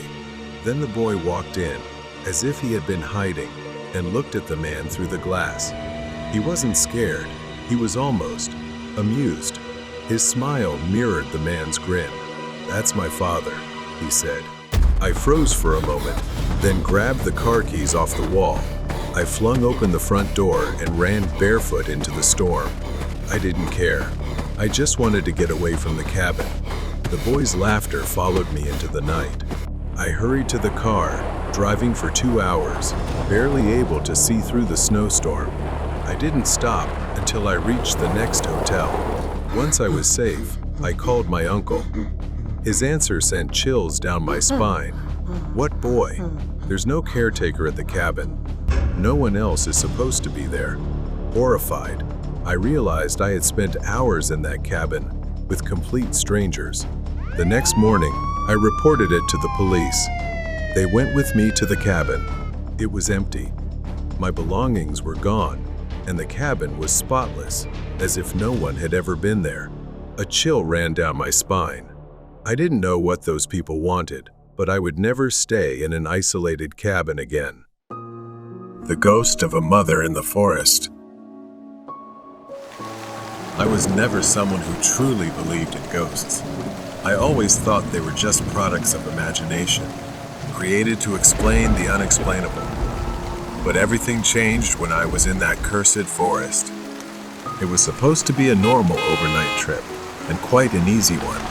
The locals whispered about the forest being haunted, but I didn't pay much attention to that. The road was rough, and the darkness grew thicker as I drove deeper into the forest. My headlights barely cut through the fog, so I had to be more careful. Then suddenly, she appeared. An old woman stood in the middle of the road, hunched over, her eyes fixed on me as I stopped. I honked, but she didn't seem to hear. So I opened the door and shouted for her to move so I could pass. She didn't react at all. Instead, she slowly turned, looked straight at me, and asked, "Have you seen my daughter?" She kept asking, her voice growing more desperate. Then suddenly walked away, sobbing, leaving me confused and shaking. In my mind, I tried to dismiss the encounter with the woman as I continued my journey, but her words kept echoing in my head, gnawing at my sanity.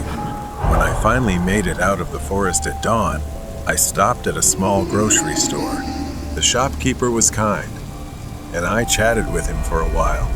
But as I looked out the window, I saw her again, standing at the edge of the forest, staring at me. Fear started to creep in, and that's when the shopkeeper told me about her. He said that she had lost her mind after a tragic accident and now wanders the forest, searching for her long-lost daughter. I dismissed the story again, thinking it was just a coincidence. That night, as I drove back through the forest, the rain started pouring down heavily, making the road more dangerous. But I kept going, just wanting to get out of there as quickly as possible. Then, through the rain, I saw another woman. But this time, she wasn't alone, and in her arms was a child who looked frail, almost lifeless.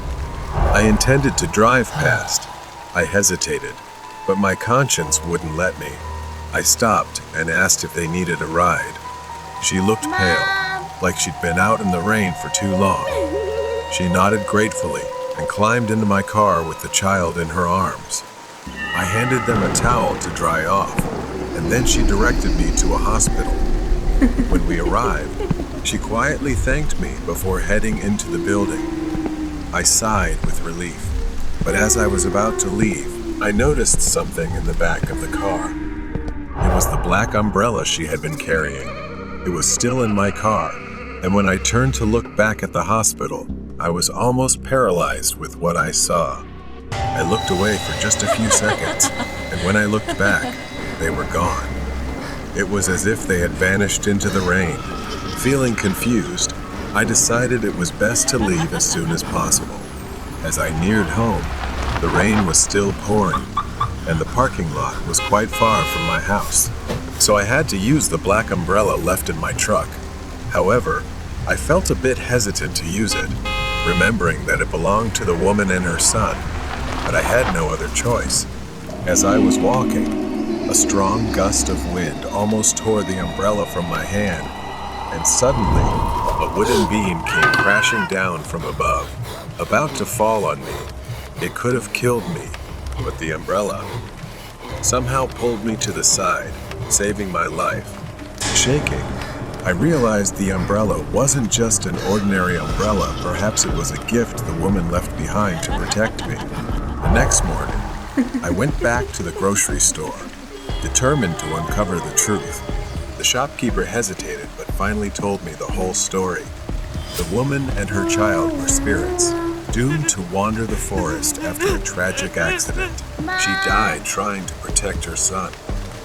It happened on a stormy night when she was shunned and refused help by passing travelers. Some even splashed her with mud.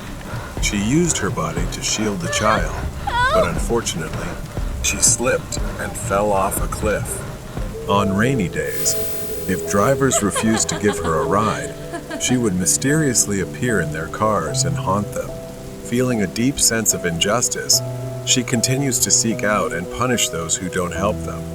The old woman, unable to bear the unbearable pain of losing her daughter and grandson, went mad shortly after.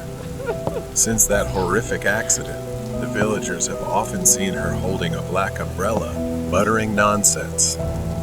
With a heavy heart, I visited their graves, returned the umbrella, and expressed my gratitude. As I walked away, I knew my life had changed forever. I had encountered something beyond the realm of the living, and from that day on, I would never doubt their existence again. The Graveyard Shift. 15 years. That's how long I've been working the night shift at this cemetery, a place filled only with darkness and heavy silence. My shift starts at 11 p.m. and ends at 7 a.m., during a time when the rest of the world is asleep. Over the years, I've seen a lot, mainly teenagers causing trouble, or the occasional group of drunk people, but tonight was different. The night started like any other. I arrived early, had a brief chat with the daytime worker before he left. Then, it was on to the usual routine, a quick check. My only job was to drive the golf cart around occasionally, making sure everything was in order. Nothing happened, and tonight, nothing seemed to be happening either. I drove around several times before heading back to the security room for a break, which was right inside the cemetery grounds. Around 2 a.m., I decided to take another lap. As I reached the end of the yard, the headlights of the golf cart swept across the fence, hidden in the darkness. That's when I saw him, a figure standing by the fence. At first, it was just a shadow. I drove closer. Now, I could see it was a man standing outside the fence. His features were barely visible, obscured by the shadows. He was standing still, looking towards me. I didn't want to confront him, not yet, so I decided to circle the parking lot, hoping he'd be gone when I returned. But when I came back, he was gone. A deep sense of unease began to settle in. I got out of the cart, slowly, scanning the area again to make sure he hadn't snuck in.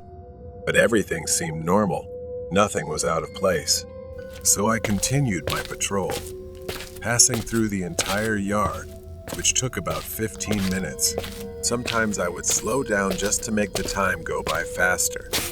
15 minutes later, I got back in the cart and returned to the same spot. He was there again, but this time, he was inside the cemetery, standing on the gravel path. My heart raced as I drove closer, the gravel crunching under the tires. He didn't move, didn't react, just stood there, unnervingly still. I got out of the golf cart and started walking toward him. He looked like a man in his 40s, his clothes dirty and old. I stopped a few meters away from him and told him he wasn't allowed in here and that he should leave soon. I spoke, but he didn't respond or even turn his head to look at me. I reached out, intending to gently tap his shoulder, but the moment my hand touched him, he spun around to face me.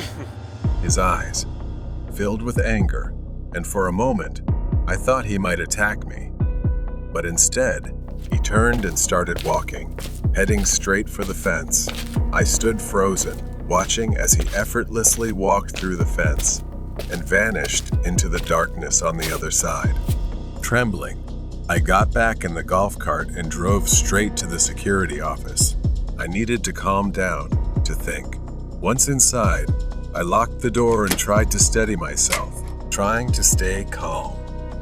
Minutes passed, though it felt like hours, and then there was a loud knock at the door. I jumped, my heart racing. Another knock followed, this time more forceful. Panic set in. I had nowhere to go. My mind raced as I grabbed the landline and dialed 911. I explained what was happening, my eyes fixed on the door. The knocking continued, relentless, until it suddenly stopped. The next day, I sat with my manager as we reviewed the CCTV footage. The grainy black and white video played on a small screen, showing the man I had seen the night before. What I saw was horrifying. Just minutes after I entered, the man I had seen in the yard walked to the door. He stood there, motionless, for almost 15 minutes before he began pounding on the door. In his hand, he held something, but the footage wasn't clear enough to tell what it was. It looked like a metal rod or pipe. He was never identified, and I haven't seen him again since that night, but the memory of that night still lingers with me. Every time I drive past the cemetery, I find myself glancing over my shoulder, hoping he never appears again. Night shift nightmare. Jen was sitting at the dimly lit reception desk, trying to stay awake. She was checking the computer, reviewing her work, when suddenly, she felt someone lightly tap her on the shoulder. Startled, she turned around but found no one there. Worried, she chuckled, dismissing it as fatigue in her imagination. But a few minutes later, she felt a light but distinct tug at her hair. She froze, her hand slowly moving to the back of her head. The vague sensation of fingers lingered, as if someone was right behind her, almost unseen. She suddenly turned around again, but there was nothing. Then a book on the far end of the desk fell to the ground with a loud thud. As she shifted in her chair, Jen jumped. She focused on the book on the floor, the silence enveloping her. She shook her head to clear it and tried to brush it aside. She walked to the break room to collect herself. As she poured coffee into her cup, the feeling of being watched grew stronger, as if eyes were staring at her from the dark corner of the room. At 3:30 a.m., Jen returned to the lobby, sitting back at her desk, clutching her coffee cup. She checked the security cameras on her computer screen. Suddenly, the doorbell rang. She jumped up, quickly glancing outside through the glass, but only her own reflection stared back. Her hand lingered on the doorknob, uncertain. After a tense few seconds, she unlocked it, cracked it open, and peered outside. The night air was cold and empty. Jen closed the door and returned to her desk. Trying to shake off her fear, Jenna grabbed some cleaning supplies and headed toward the pool area as requested by her manager. Her footsteps echoed as she approached the edge of the pool. Just then, She noticed a faint outline of wet footprints, as if someone had recently walked through. She fearfully brushed past it, ignoring it as if she had never seen it, and continued with her work. She bent down to pick up a few scattered leaves, floating on the surface of the water. At that moment, she felt it, a strange sensation as if a dark shadow was lurking just beneath the surface of the pool. She hurriedly tried to leave, but before she could react, something yanked hard at her ankle, pulling her down into the pool. Jen lost her balance and fell into the cold water, her body soaked. Panicked, she felt as if she were drowning. She began to flail, sputtering water, then staggered out of the pool, trembling and looking around in confusion, not understanding what was happening. Jen struggled against an invisible force, her hands clawing at the pool's edge, but she was held tightly by a weight she couldn't comprehend. Her vision began to fade when she suddenly saw a woman raising a skeletal hand, pointing directly at her, saying something like, "I hate you all," before vanishing. Just as she was about to lose consciousness, Jen summoned her last bit of strength to escape, gasping for air as she surfaced. Hair disheveled and soaked, Jen stammered as she recounted what had happened by the pool to her manager. She tried to explain how real that feeling had been, but her manager merely checked the cameras and remained skeptical. He insisted that perhaps she just slipped. To her, it was different. She knew it was more than just a slip. Back at the reception desk, Jenna sat there exhausted. She felt foolish and paranoid, wondering if her fear was just in her head, fueled by her coworkers' ghost stories. Her gaze scanned the security cameras, but she hesitated, afraid of what she might see. She quickly packed her things, not wanting to spend another minute in the building. Her shift was about to end. Jen walked out suddenly. The doorbell rang softly in the empty lobby. Her eyes glanced toward the hotel. She held her breath as she watched the front door slowly open, revealing darkness inside as if someone was standing there. But she thought it was enough and turned around to leave immediately. As she drove home, Jen realized she would have to return to work the next day. The haunting spirit would be waiting, and the cycle of fear might never end. She needed to confirm this truth. Night shift nightmare. The next day, Jen stood behind the dimly lit reception desk, her hands slightly trembling as she stared at the empty lobby. The memory of the ghostly encounter lingered in her mind, but she pushed it aside, reminding herself that she needed this job. Jen reluctantly walked towards the pool area.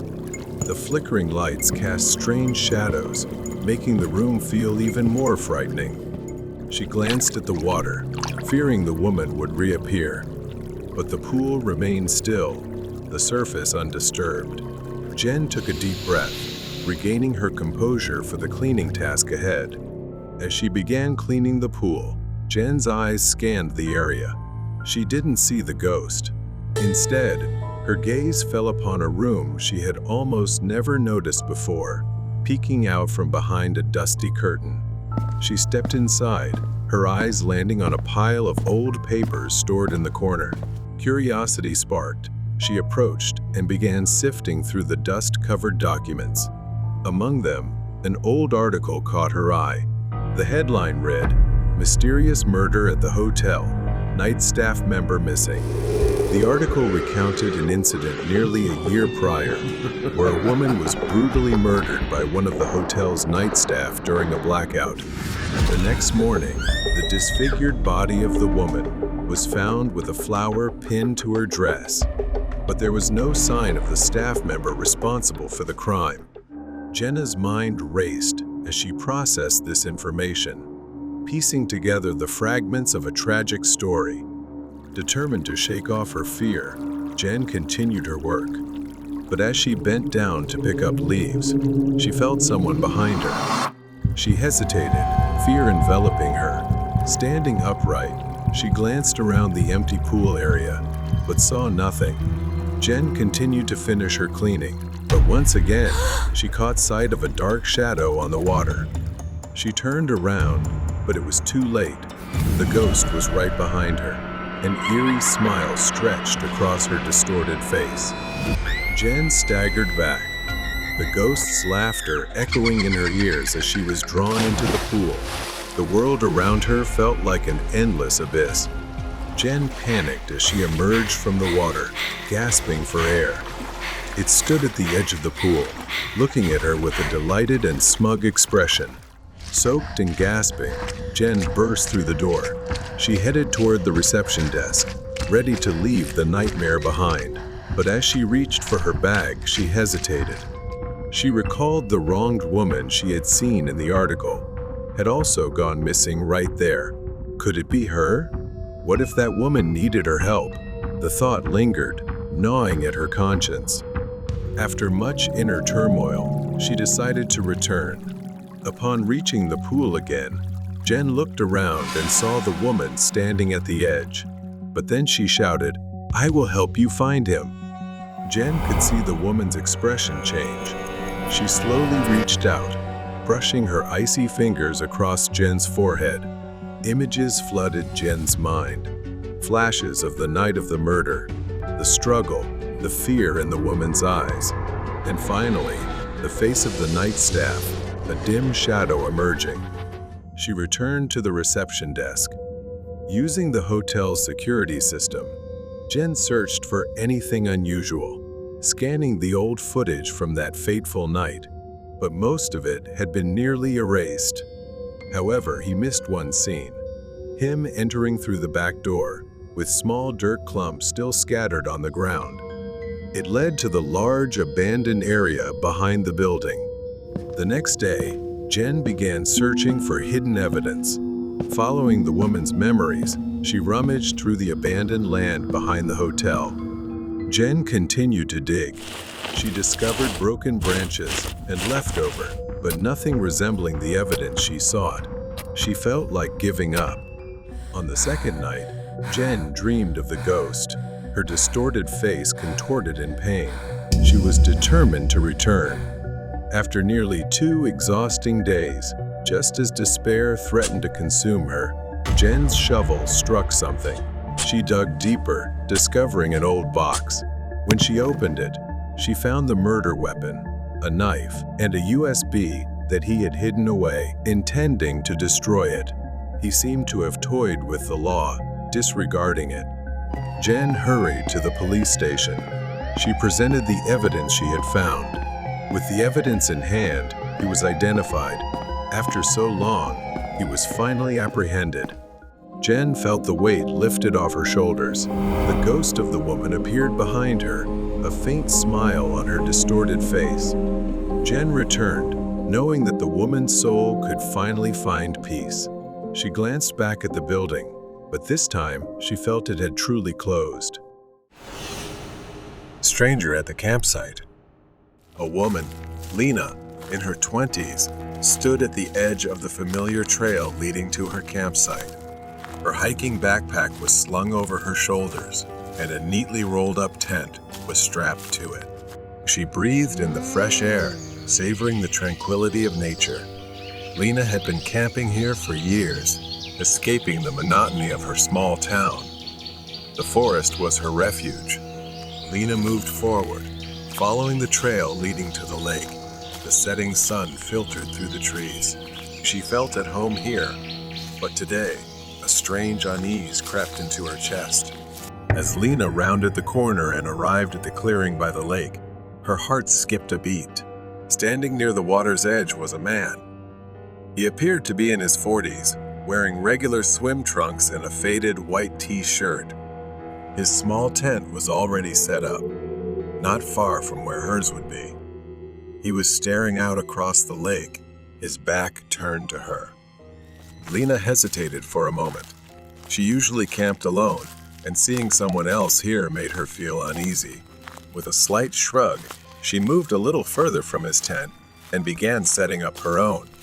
She gathered large stones, arranging them into a neat circle to prepare for her campfire later.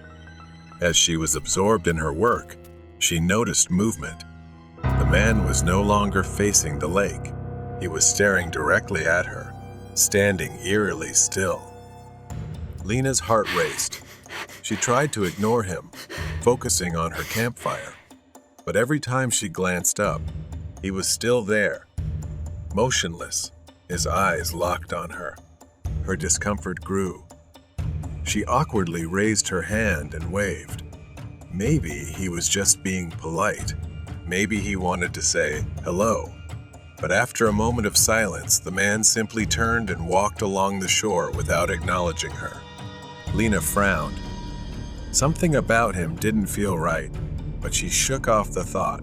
She grabbed a chair and sat by the shore, determined to relax and enjoy the view. Hours passed, and the sun began to set. Lena packed up her chair and returned to her campsite. She started a campfire, hoping to relax after the strange encounter. As she stared into the flames, her eyes drifted toward the tree line. A figure stood in the distance, partially hidden behind a tree. Lena squinted, trying to make sense of the shape. It was the man in the white shirt. He had returned, standing there, watching from a distance. Lena quickly shifted her chair to the other side of the fire so she could face him. Time passed slowly.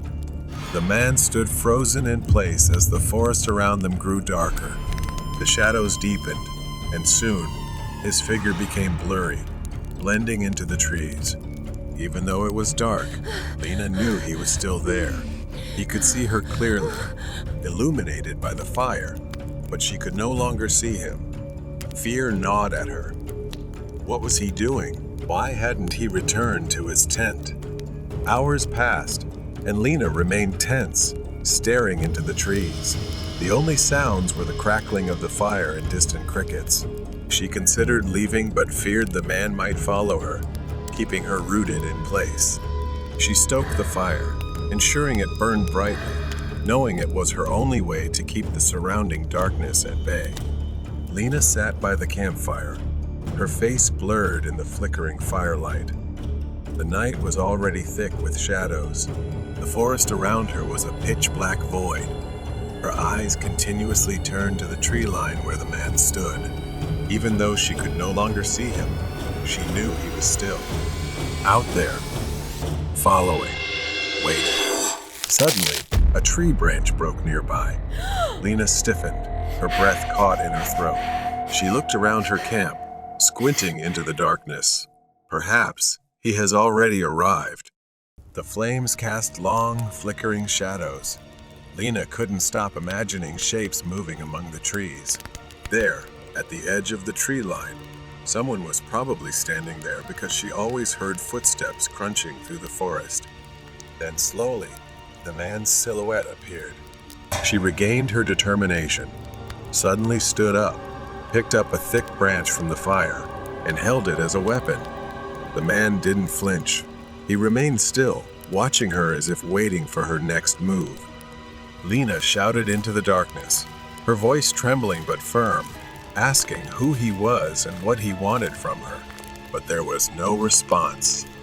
The man tilted his head slightly, as if confused by her defiance.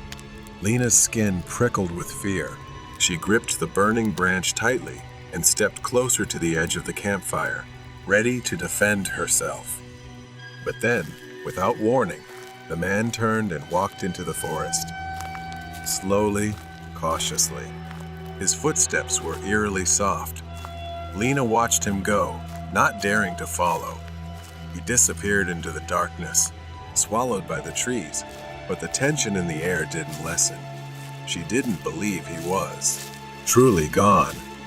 The night dragged on. Lena struggled to stay alert, her body heavy with exhaustion, her mind clouded with fear. The fire had burned down, casting only a faint light. Despite her best efforts, her eyes began to droop. She couldn't fight it any longer.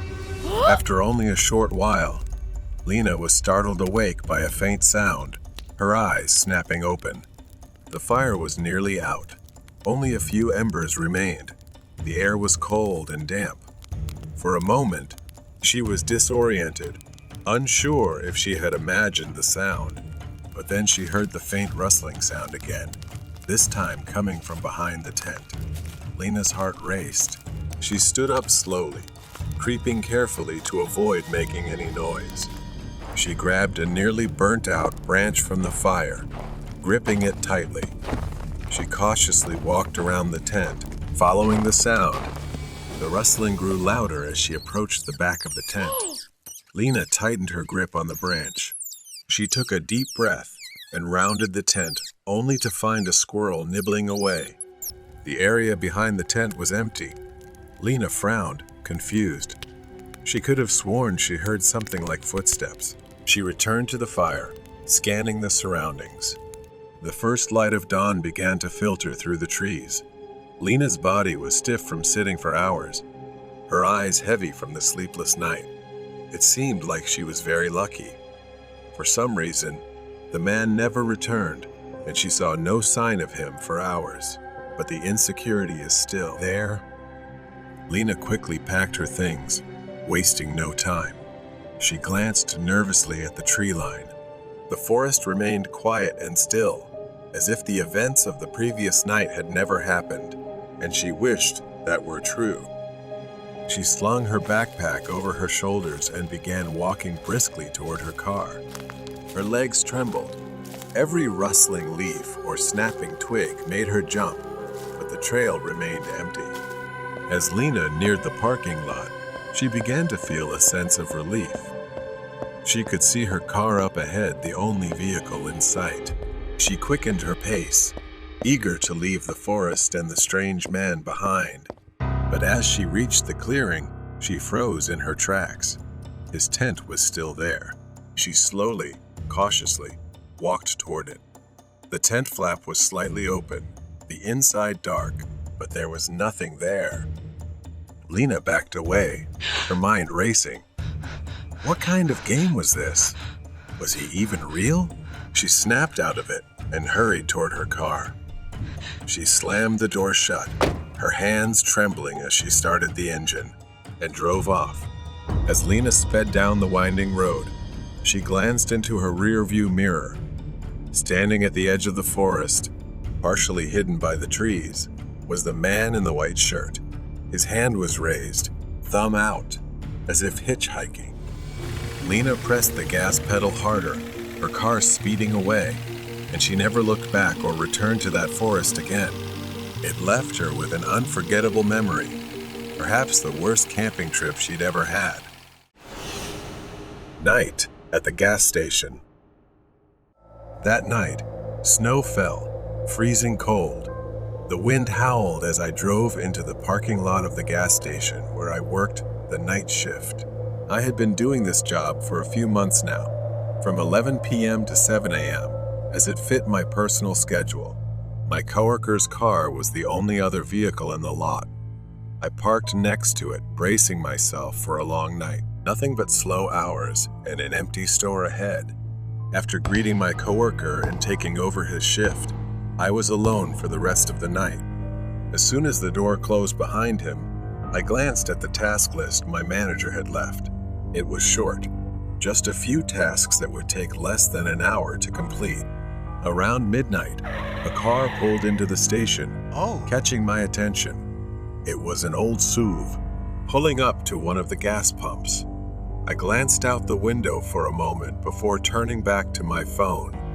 A few minutes passed, then 10. I glanced again, surprised to see the SUV still parked there.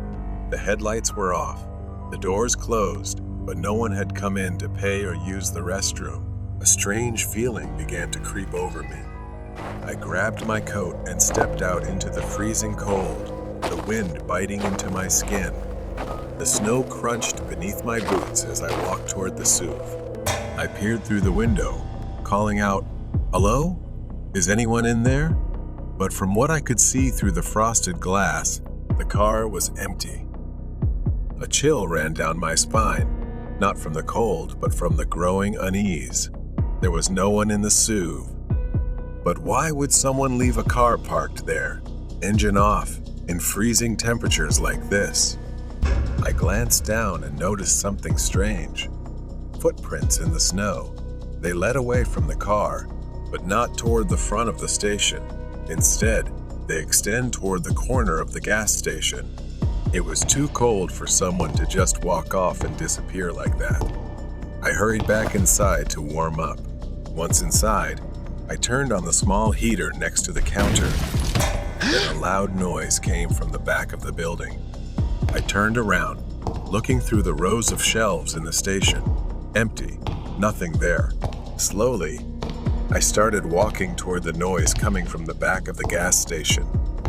There on the floor were small puddles of dirty water, the kind that could only come from melted snow. I followed the trail, leading me to the storage room in the back. I stopped at the door, and in the dim light of the storage room, I saw a figure half hidden among the shelves. He was standing there, tall, broad-shouldered, with a scruffy beard that gave him a disheveled, intimidating look. He was staring right at me. I stood frozen, trembling.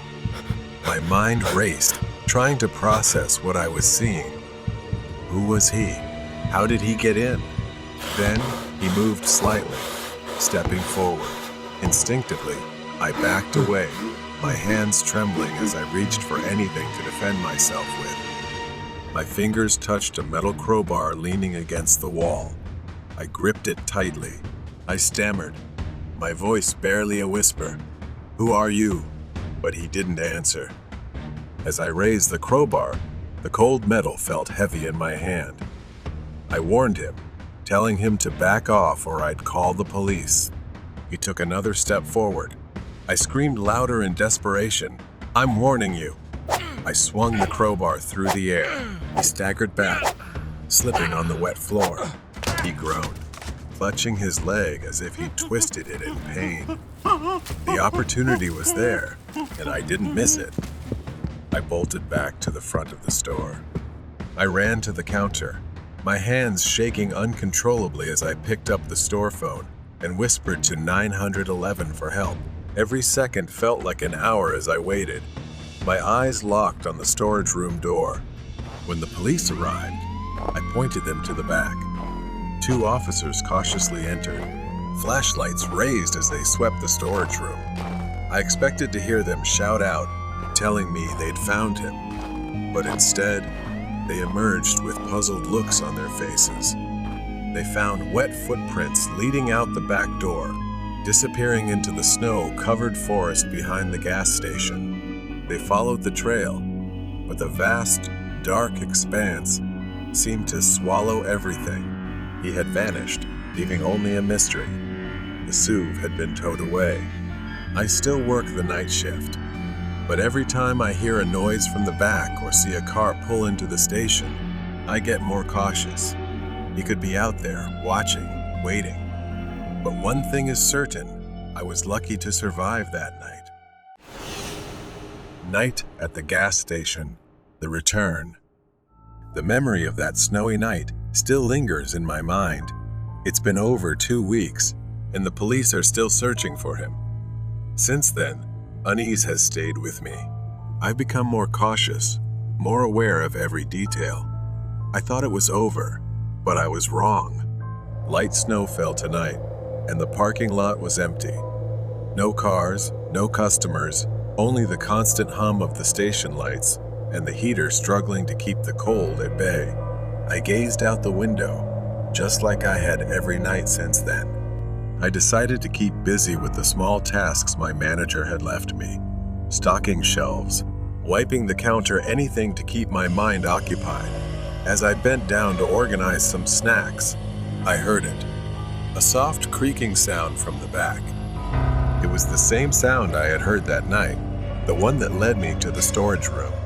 I stood up slowly, waiting, listening for more. I told myself it was nothing, but I couldn't shake the feeling that I was being watched. Just as I began to relax, headlights swept across the parking lot. A car slowly pulled in. It was the same type of SUV again. I froze, watching it stop near the gas pump. I grabbed my coat, knowing I couldn't avoid this. A feeling of dread crept over me as if everything was about to happen again. I stepped outside, the cold wind biting my face as I approached the SUV. I cautiously peered inside. This time, there was someone inside. A man wearing a thick coat, his face partially obscured by a knit hat. I asked, "Do you need help?" The man didn't respond right away. He slowly turned his head, his movements deliberate. Then he spoke in a low, raspy voice. "I am here for what I left behind." Before I could respond, he opened the car door and stepped out. He was tall and moved toward me, and instinctively, I took a step back. I ran inside, slamming the door shut. My fingers fumbled for my phone to call the police. I gasped as I told them, "He's back. The man from before. Please send help." I glanced around, looking for the crowbar I had used before. It was leaning against the wall near the counter. I grabbed it tightly as I heard the man approach the entrance. The door rattled as he tried the handle, but it was locked. Then I heard him move toward the back door. I crept toward the storage room. The back door was still shut, but I knew he was out there. I could hear him moving, his footsteps crunching in the snow. Suddenly, the door handle began to shake. I backed away, gripping the crowbar. The door creaked open slowly, letting in a rush of cold air. I could see his silhouette. It was still him. The scruffy beard, the broad shoulders. His eyes fixed on me, wild and crazed. This time, I didn't wait. I swung the crowbar. He ducked, barely dodging the blow. I swung again, and this time, I hit his arm. He groaned in pain, staggering back, but he didn't fall. Instead, he lunged at me, grabbing the crowbar with a force I didn't expect. The metal slipped from my hands and fell to the ground. I stumbled back. Then I saw my chance the exit, and I ran as fast as I could toward him. I ran outside, the snow crunching beneath my boots. I could hear him behind me. I sprinted toward the forest, needing to get away from him. Branches whipped against my face as I rushed into the woods, the cold biting into my skin, causing sharp pain. I tripped. My foot caught in a tree root hidden beneath the snow. It sapped all the strength out of me. I tried to get up, but before I could move, I felt his hand grab my ankle, pulling me back. I kicked out, sending him staggering with a cry of pain. I got up and kept running toward the edge of the woods. In the distance, I saw the flashing lights of a police car. I collapsed into their arms, gasping for breath, pointing toward the forest. "He's still in there." At that moment, he came running out of the woods as the police closed in. For a split second, the crazed smile on his face vanished. He turned to run, but it was too late. The police were right in front of him. He thrashed and squirmed violently as they wrestled him to the ground and cuffed him. The SUV had been towed away, and the man was gone, but the unease remained. The store was quiet again. I walked to the door, staring out at the now empty parking lot. I didn't know why he had come back, what he was after, or what he thought he'd left behind, but I hoped it would be the last time I saw him. Abandoned house invaded. Behind my house, there is a large but old and decaying building. It no longer resembles a home. It now looks more like an abandoned house. It has been vacant for decades, or so my parents said. But every time I passed by, I would unmistakably hear the sound of electricity crackling from inside. It made no sense. I couldn't shake the feeling that something was wrong. Finally, one day I decided to investigate.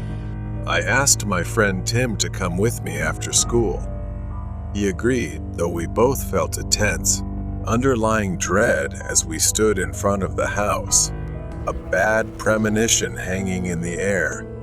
As soon as we pushed the door open, it creaked on its rusty hinges, filling the silence. Inside, the air was thick with an unbearable stench, a mix of mold and rot. Scattered across the floor were piles of old dog food, and the foul odor hit us in waves. We carefully stepped through the strange debris and noticed something odd. The floor was littered with nails, hundreds of them, along with animal traps, as if someone had deliberately tried to prevent people from walking through the house. We tiptoed through, avoiding the nails, our curiosity growing stronger with each step. Then we heard the sound of an electric charge, followed by a scream of pain from upstairs. It sent a shiver down my spine. We should have turned back, but our curiosity got the better of us, and we decided to climb the stairs. On the second floor, the noise led us to a closed door. From behind it, we heard a man's voice muttering something strange, as if giving commands. What was happening on the other side? Summoning our last bit of courage, we tiptoed up the stairs and peeked inside. The sight was more horrifying than anything I could have imagined. It looked like someone had been chained up. Two people sat on the floor, appearing to be a couple who had been captured and imprisoned. Their eyes were wide open, filled with terror. A man stood before them, holding a stun gun, threatening them to follow his commands. For a moment, the room fell silent as the two people stared at us in disbelief. Their eyes pleaded for help, silently begging for mercy. Then their voices broke with desperation, sobbing and pleading not to be harmed. The man panicked, shouting at them to be quiet while violently beating them with the stun gun. But they continued screaming, their cries echoing through every corner of the room. Tim froze, paralyzed with fear, and accidentally knocked over a piece of wood, creating a loud noise. That was when the man noticed us. The man turned toward us, his eyes filled with rage. Without hesitation, he grabbed the stun gun and charged at us. We bolted down the stairs, but Tim wasn't fast enough. His screams echoed down the hallway as I heard the crackling of the stun gun. I didn't stop running until I was outside, my heart pounding in my chest. I called the police, barely able to get the words out, but I knew I couldn't leave Tim behind. I ran back into the house, trying to stay as quiet as possible, recalling the self-defense lessons I had learned at school. The door to the room was still open, and I peeked in. My blood ran cold. I couldn't believe what I was seeing.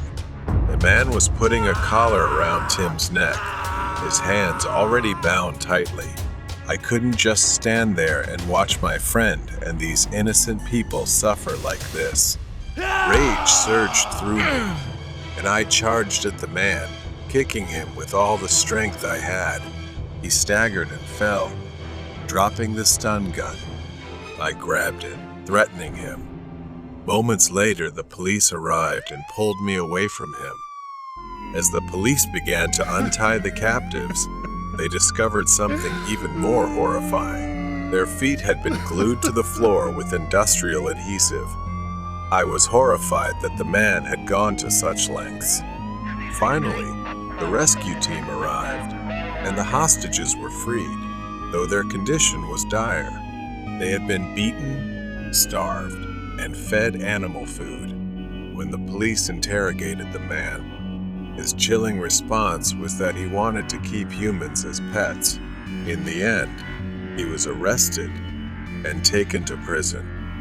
None of us ever spoke about that day again. This is a warning from what I witnessed. If you ever come across an abandoned house, no matter how strong your urge to explore, resist it. Stay away, because no one can guarantee you will make it out alive. The eccentric stranger in the hotel. Kit always remembers that terrifying day. It was the day she and her family went to a small 3-star hotel in the suburbs to celebrate her sister Judy's 16th birthday. Kit's father had arranged everything, and they checked into a room on the third floor. The hallway was dimly lit, and since there were not enough pillows in their room, Kit had to go down to the reception to ask for more. She locked the door and headed toward the elevator. That's when she saw him. At first, she didn't notice the man sitting in the corner of the hallway because it was so dark, just a shadowed figure sitting there. As she got closer, needing to pass him to reach the elevator, she could see him more clearly. His hair was disheveled, his coat was filthy and torn, and he was muttering to himself while holding a handful of small stones, counting them one by one. As Kit walked by, she accidentally locked eyes with his bloodshot gaze, and slowly, he gave her a deranged smile. She quickly averted her eyes and hurried to the elevator. She collected the pillows from the reception and stepped into the stairwell to return to her room. The memory of the encounter sent a shiver down her spine, filling her with anxiety. As the door opened on the third floor, Kit's worst fear was confirmed. He was still sitting there, her face darkened with unease. He remained in the same spot, humming to himself as he toyed with the stones. Kit tried to walk quickly past him, but then she heard footsteps behind her. A sinking feeling hit her he was following her. She didn't dare look back again. The faster Kit walked, the quicker he followed. He began giggling, and the sound of the stones rattled throughout the hallway. She reached her sister Judy's door, but it was locked, and no one was inside. Kit didn't allow herself to stop. She sprinted straight to her parents' room. She pounded on the door frantically, nearly losing consciousness in her panic. She screamed, "Dad, please open the door," in utter desperation. But the man kept approaching. His arms reached out toward Kit as if to grab her. His long, filthy fingers were caked with dirt. Kit screamed again, tears streaming down her face. Suddenly, the man stopped. His demeanor changed. His head tilted as though he'd heard something strange. His eyes gleamed as he mumbled, "Dad," like the word meant something to him. Then he smiled a slow, eerie smile that made Kit's skin crawl, and he began to back away. He didn't turn around, didn't run, just slowly retreated while never taking his eyes off her, as if he was waiting, testing something with Kit. Finally, her parents opened the door, having heard Kit's screams. She rushed inside, tears streaming down her face in terror. Her father decided to search the hallway for the man. Strangely, he had vanished, disappearing quickly into the shadows. She couldn't sleep. The next morning, she was still trembling. As they went down for breakfast at the hotel, she was shocked to see 2 police cars parked outside. Her father was speaking with a police officer, his face serious. When he saw Kit, he called her over and asked her to tell the officers what she had seen the night before. She described the man in as much detail as she could. A family from the floor above had reported that their 7-year-old daughter was missing. The little girl had left her room late at night to get something from the vending machine, but never returned. The police checked the security footage, and there he was, the man Kit had seen, carrying the girl over his shoulder as he walked out of the hotel at 4 a.m. The girl appeared to be asleep, but the police believed she had been knocked unconscious. As the days went by, the memories lingered for Kit. She couldn't sleep, constantly imagining his figure sitting in the corner of her room. Even the smallest noise would send her into a panic, leaving her breathless with fear, and she no longer wanted to leave the house. Her parents eventually sought help from a therapist.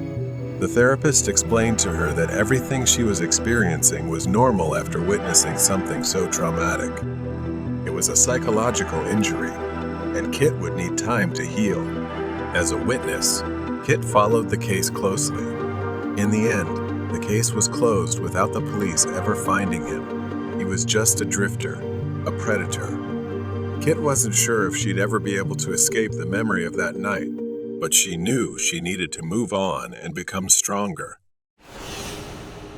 The clown in the tree. This happened to me when I was 14. It was the same year everyone was talking about creepy clowns lurking in random places. The stories were everywhere, but I never took them seriously until I had an encounter of my own. I was sitting alone in the living room. My parents had gone to my grandparents' house for the evening, leaving me home by myself. But instead of feeling free, there was a strange unease I couldn't shake. I texted some friends, inviting them over to kill time John and Emma. We played video games for a while, but after a few hours, we got bored. John had an idea. He said, "Let's go into the woods." There was a forest right behind my house that we usually avoided, especially at night. But it was still light out, and with nothing else to do, I agreed. We gathered ourselves and headed out. Part of me regretted it as soon as we left the house. The forest was dense, tall trees casting cool shade, but we weren't scared. We joked around, tossed sticks, and laughed about nothing. We had been there for about 20 or 30 minutes when we heard something strange. Someone was crying. The sound was faint but unmistakable, like sobbing, desperate, coming from deep within the trees. We all stopped, staring at each other. John was the first to break the silence, whispering tensely, "What the hell is that?" None of us knew, and Emma suggested we go check it out. I wanted to say no, but before I could, everyone was already heading towards the sound. My heart started pounding harder with each step. Something felt wrong, like we were walking into a place we shouldn't. As we got closer, we saw a figure slumped on a large branch of an old tree. It was a man, dressed as a clown. His outfit was white with black polka dots, but it was stained and torn. He wore a black wig, but it was messy, and his makeup was smeared by what looked like tears. He just sat there, quietly crying. John, being the idiot he was, yelled, "Hey, you idiot! Why are you crying up there?" A chill ran down my spine, and I instantly turned to John, telling him to shut up. But it was too late.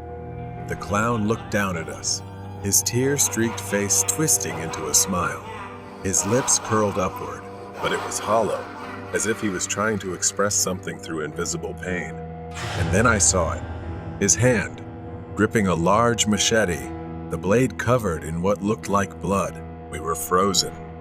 He just sat there, staring at us, his smile widening grotesquely, yet his eyes were cold, emotionless. He said, "You won't understand, but when I show you, you will." Panic surged through me, and without thinking, I screamed, "Run!" We scattered, running in all directions. My heart pounded, my feet barely touching the ground as I sprinted towards home. The forest seemed endless, branches scratching at my skin as I ran. I could hear the others screaming, their voices fading as we were separated. I reached the edge of the woods, sprinting into my backyard. I didn't stop until I was inside, slamming the door behind me. Then, I waited for my friends. Emma made it back, panting and pale with fear. But John wasn't with us. We waited for him, hoping he'd burst through the door, laughing about how scared we were. But then we waited, and no one came. We called the police. They came and searched the forest. We told them everything: the clown, the machete, the crying. They didn't seem surprised. It turned out the man we saw was a local. He had been on the run for days. The police said he was a heavy drug user who had killed his wife and left her body wrapped in a white sheet. The next day, they found John. He was dead, discovered in a deep lake in the forest. The man must have chased him while the rest of us ran. I couldn't believe it. John was gone, just like that. And it was my fault for agreeing to go into that forest. If I hadn't, maybe he would still be alive. I told my parents everything, and they promised never to leave me home alone again. but it didn't help much. I couldn't sleep for weeks, and when I did, I had nightmares of the clown standing in the forest, smiling at me with his blood-stained machete. It's been 5 years since that night. I'm 19 now, but the memory of what happened in the forest is still burned into my mind. John's disappearance and the discovery of his body in the lake. It haunts me. No one ever talked about it after the police closed the case. A tragic accident, they said. A drug-crazed maniac. But I knew there was more to it. For years, I pushed the memories down, but recently, they've started to resurface. It began with nightmares, the image of the clown, his twisted smile. But lately, it's been more real, as if he's not just in my dreams anymore. Something is coming for me. I've started feeling like I'm being watched again, just like back then.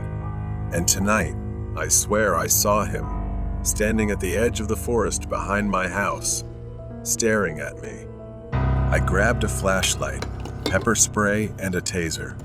I don't even know what I was thinking, but I couldn't sit here, paralyzed by fear anymore. The only way to end this is to go back to where it all started. The air was thick with silence as I stepped outside, the flashlight casting weak beams through the trees. The moment I entered the forest, each step felt heavier than the last, as if the woods themselves were pulling me deeper into the darkness. I didn't know where I was going, but my legs seemed to remember the way. Soon enough, I found myself back at the place where we had first seen the clown crying.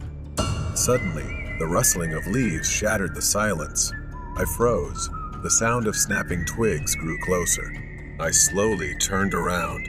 The flashlight shook in my trembling hands, illuminating a figure perched on a branch, whistling. It was him. He looked just like before, his white clothes smeared with dirt and something darker dried blood. His black wig was still a tangled mess. He just sat there, staring, holding the machete. The clown tilted his head, his smile twisting even more as he jumped down effortlessly, walking slowly, deliberately toward me. He said, "Welcome back." I was so angry I almost cried, yelling that I knew what he had done to John. The clown's smile faded, replaced by a fake look of pity. "You don't understand," he whispered. "I didn't kill him. He chose it." I shook my head, backing away. His words. When I ran, I remembered seeing John hesitate, standing still. He didn't seem scared, more like mesmerized. And what he said before we ran into the woods, he looked sad, doesn't he? I snapped back to reality as the clown got closer, saying that when it was my turn, I'd understand. His words hit me like a punch. I stumbled backward, tripping over a fallen branch. The flashlight slipped from my hand, flickering as it rolled across the ground. Darkness enveloped me, and I reached to grab it, but the clown's footsteps were closer now. I looked up and saw him towering over me, raising the machete. I pulled the pepper spray from my pocket and sprayed it. He staggered for a moment. But then I heard a voice that sounded like John's. "Alex, you need to leave." I don't know how. I didn't look back at the clown. I just ran. His laughter echoed behind me. Suddenly, I was standing in my backyard, alone. The forest was quiet now, the house dark and still. I rushed inside and called the police, convinced he was still out there. When the police arrived this time, he was there. They found him crouched near the lake, clutching the machete. His clothes were soaked in blood and dirt. He didn't resist when they approached. Later, they interrogated him for hours. The clown believed he was chosen to lead people to the other side. The police dismissed it as the ramblings of a madman. But even then, I knew something darker was at play. The cruise ship in room 105. 2 years ago, after days of hard work, I treated myself to a vacation. I had booked my holiday on a cruise ship, and my room was in cabin 105. I was informed that my cabin had bunk beds, so I would have to share the cabin with someone else. It was a bit inconvenient, but I thought it wouldn't be a problem. When I arrived, his belongings were there, a suitcase and a few clothes scattered around, but I didn't see him anywhere. The first thing I noticed when I stepped into the cabin was a musty smell in the air. The room was cold, abnormally cold, and I couldn't shake the feeling that something was off. But I brushed it aside, thinking it was just the sea air coming in through the vents. That night, I fell asleep in the bottom bunk, exhausted from the day's activities. I expected my roommate to return at any moment, but as I drifted off, the cabin remained quiet. At some point after midnight, I was jolted awake by a gentle noise from above. The top bunk creaked as if someone was shifting, and I assumed my roommate had finally returned and gone to bed. But then, I heard the noise again, a metallic clink. My eyes flew open. It was too dark to see anything, but I could hear footsteps moving toward the cabin door. A moment later, suddenly the door creaked open slowly, and I heard footsteps running down the hallway. Confused, I sat up, rubbing my eyes. Had my roommate come in and left without saying a word? The door remained ajar, gently swaying as the ship rocked with the waves. I got out of bed, walked over, and closed the door, the cold draft from the hallway sending chills down my spine. I looked up at the top bunk, the curtain drawn. The figure I had heard was gone, but there was something unsettling about the way the curtain hung, almost as if someone or something was still there, hiding behind it. When I woke up the next morning, the ship was gently swaying on the waves, but the cabin was freezing. The window was wide open, and the musty smell was worse than ever. The curtain on the top bunk was still drawn, and my roommate was nowhere to be found. I hadn't heard a single sound or voice from him. I decided to talk to a staff member about the discomfort of the cabin. His name was Nicky. I began explaining the cold, the foul smell, and the strange occurrences from the night. He listened, but as soon as I mentioned cabin 105, his expression changed. He asked me with a pale face if I was in cabin 105. I answered, confused by his reaction, and asked what was wrong. He hesitated for a moment, glancing around as if afraid someone might be eavesdropping. Then, in a low voice, leaning in and whispering, "There's something wrong with that cabin. Every passenger who's ever stayed there has disappeared. They all fell overboard. No one knows why. We're not allowed to talk about it. They say it's cursed." Having said that, he quickly left, leaving me standing there, stunned in shock. That night, I returned to the cabin, trying to suppress my fear. The curtain on the top bunk was still drawn tight, and the air was colder than ever. I couldn't shake the feeling that I wasn't alone, even though I hadn't seen my roommate since I arrived. I decided to pull the curtain back to see for myself. My hands trembled as I reached for the curtain. I slowly pulled it back, hoping to find nothing. And indeed, there was nothing there, just an empty bed. The smell of the sea was now stronger, pungent and overwhelming. I could almost taste the salt on my tongue. Suddenly, the cabin door creaked open, and a cold gust of wind swept in. The room plunged into darkness as the flickering lights finally went out. My heart raced in my chest, and I heard it again, the sound. It was the sound of gentle footsteps again, but this time, they didn't come from the hallway. They came from the top bunk. I turned around just as I heard the creak that seemed to echo throughout the room. My blood ran cold. I could barely make out the shape of something moving beneath the blanket on the top bunk, writhing like a mass, and I could see the blanket suddenly swell oddly as if something was growing underneath it. I stepped back in fear as a pale, dripping hand slid out from beneath the blanket. It wasn't a human hand. It was swollen, grayish, the fingers puffy and twisted. The smell of rotting seaweed filled the air. I screamed, bolting out of the cabin, not stopping until I reached the deck. The cold night air hit me, and I leaned against the railing, trying to catch my breath. But when I looked up, the sight before me left me breathless.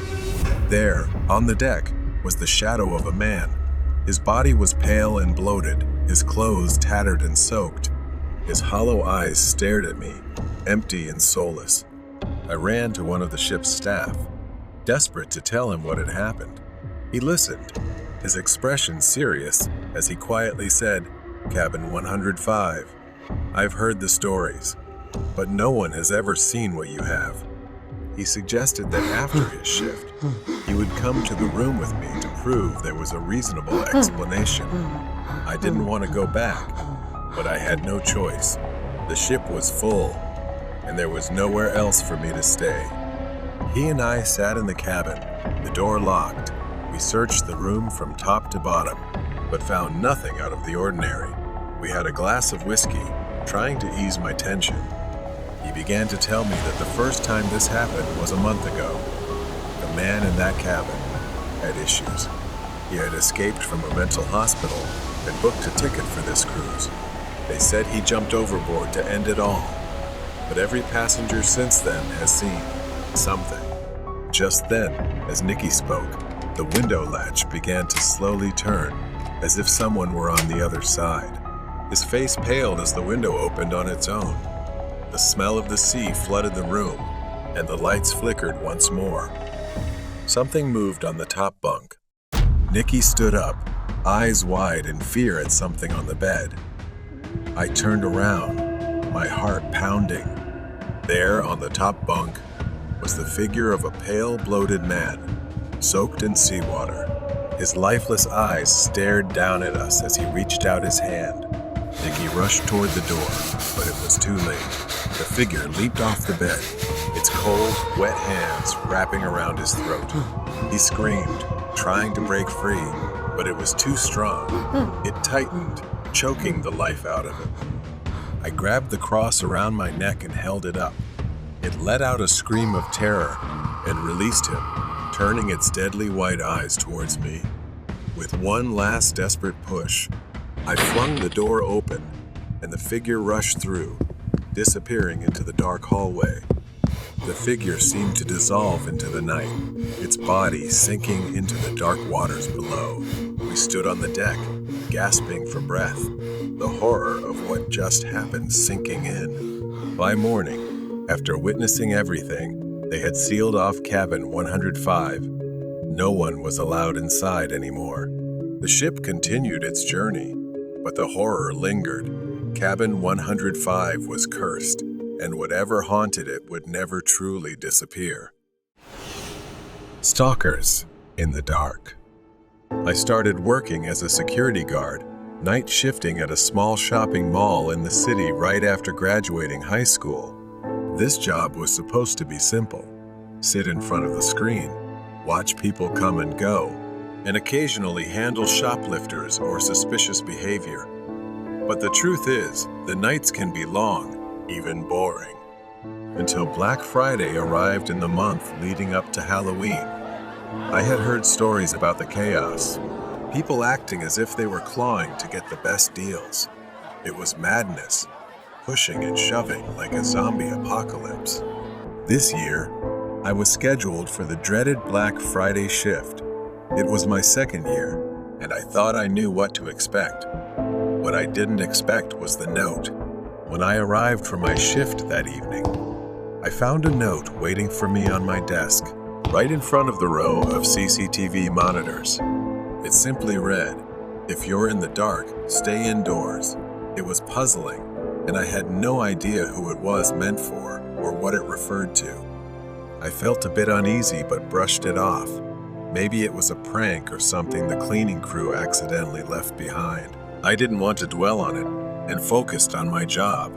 As soon as the mall opened, chaos ensued. People pushed and shoved, scrambling for discounted items. Every walkie-talkie on the team was buzzing non-stop. We had 10 security guards on duty, And it still wasn't enough to manage the madness. Late in the evening, things calmed down a bit until I received a call over the radio. A group of men was reportedly mugging someone with a knife in the third-floor parking lot. I quickly decided to check the cameras to see what I was getting into. As I unlocked the door and swung it open, I nearly bumped into someone. There was a strange man sitting inside. He was standing in front of the screen, wearing a red and green Christmas outfit, his head turned toward the monitor, making me freeze.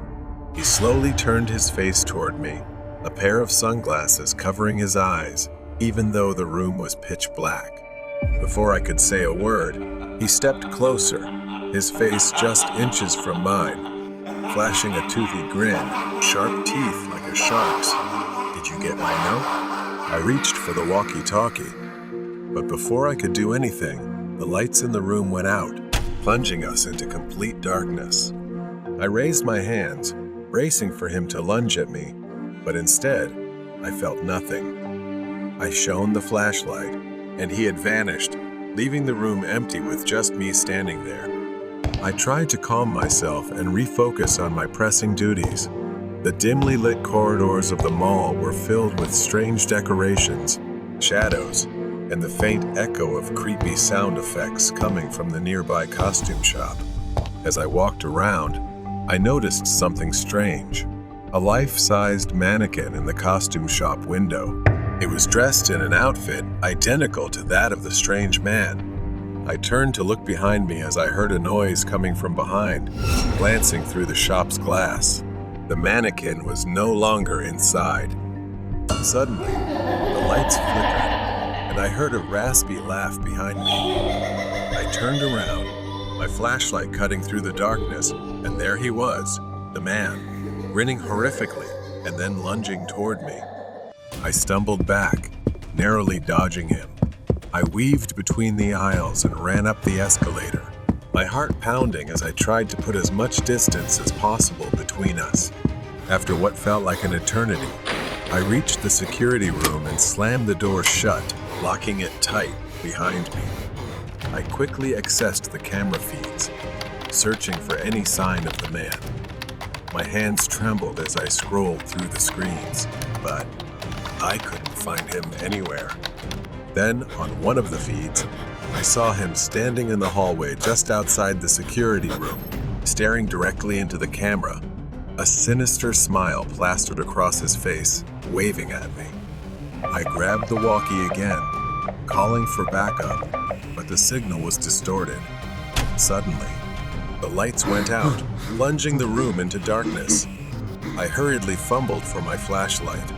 A creaking sound like claws scraping the door echoed. I braced myself, gripping the flashlight like a weapon, as the door swung open and he stepped inside, laughing mockingly at my fear. I remembered the emergency lever behind the desk. Without hesitation, I rushed over, pulling it down just as he reached for me. He lunged at me. We got caught in a struggle. He was stronger than he looked, his hands clawing at me as I tried to push him away. We slammed into the metal shelves, the impact echoing throughout the room. I pulled the walkie from my belt, calling for backup again. My voice trembled with tension, but I just hoped someone would hear me. After a tense struggle, I pushed him away one last time, and he staggered. This time, I seized the opportunity, quickly grabbing a metal rod nearby and locking it against the door, trapping him inside. I quickly called for assistance. I stood guard at the door, listening to his screams from the other side. Within minutes, 2 officers ran down the hallway, guns drawn. They reached me, and I unlocked the door, stepping back as they stormed in. I watched as they put him into the police car, his eyes still fixed on me until the very last moment. Back in the security room, I sat down, exhausted but relieved. I scrolled through the camera feeds, carefully checking each one. Then on the feed from the costume shop, I noticed something odd. A new mannequin, dressed in the same outfit, stood in the display window. My heart raced as I leaned closer to the screen. It was just a mannequin, right? As I looked, a shadow moved behind it, just a flicker, barely visible. My hand hovered over the controls, but I shook my head to clear my thoughts. Maybe it was just my imagination playing tricks after a long night, but I couldn't shake the feeling that something was watching, waiting for me out there to confront it. Trucker's secret mission. Another long and quiet night on the highway. The road stretched endlessly before me, illuminated only by the headlights of my truck. I had been driving this road for years, working undercover as a long-haul truck driver. My real job was much more dangerous, tracking criminals, operating on these desolate roads under the cover of darkness. I am an undercover cop.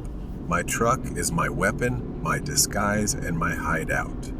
Tonight was supposed to be like any other night, but I had a feeling, something gnawing at the back of my mind, telling me that tonight would be different, so I needed to be extra cautious. The road was deserted. The only sounds were my engine and the occasional rustle of wind over the barren landscape. I kept my eyes on the road, scanning the distance for any signs of trouble. Criminals often use these isolated highways to conduct their business, and I've made it my mission to stop them. Suddenly, I spotted a figure standing by the roadside, waving for me to stop. It was late, too late for anyone to be out here. My instincts kicked in immediately. Something was off. I slowed down and stopped by the roadside. The man approached, his face shrouded in darkness. He looked disheveled, almost deranged. As he got closer, I could see his clothes were torn and filthy. His hands twitched nervously at his sides, and there was a wild look in his eyes. I cautiously rolled down my window. "Do you need help?" But there was something about this guy, something dangerous. He didn't answer right away. Instead, he smiled a slow, eerie smile that sent chills down my spine. Then, he pulled something out from under his coat, a small black box. I recognized it immediately. It was a vial containing a dangerous, illegal substance, something that could be lethal on contact. My heart beats fast. This is no ordinary hitchhiker. He is a dangerous man, and his target is me. The man stepped closer, holding the vial in one hand and a small knife in the other. "Get out of the truck," he said, his voice low and threatening, "or I'll make sure you don't make it through the night." I knew what was in that vial. It was a more dangerous weapon than the knife he held. Just one drop could incapacitate me, or worse, kill me. He knew it too. That's why he smiled like that. I kept my cool. My training kicked in. I had dealt with guys like him before, unpredictable and dangerous. But this time was different. He wasn't just a criminal, he was playing a twisted game, and I was his target tonight. I slowly unlocked the door, my mind racing as I tried to think of my next move. The man continued to smile, his eyes gleaming with some sick satisfaction. "Come on," he taunted, waving the knife. "Get out of the truck, Brian." I froze. How did he know my name? I had never met this guy in my life, yet he knew who I was. He stepped closer, holding up the vial. "You think you're so smart, don't you? Driving around here pretending to be a hero, catching guys like me. I've been watching you for a long time." The truth hit me like a punch. This wasn't random. He had planned this, but maybe he didn't know I was really a cop. I climbed out of the truck, raising my hands to show compliance. My mind raced, searching for an opportunity. The man circled around me, still grinning like a madman. He sneered, starting to pace back and forth, waving the knife and vial as he spoke. His words grew more erratic. He muttered something about me stealing it from him, but I couldn't even remember what it was. I racked my brain, trying to recall him. I had taken down countless criminals in my time.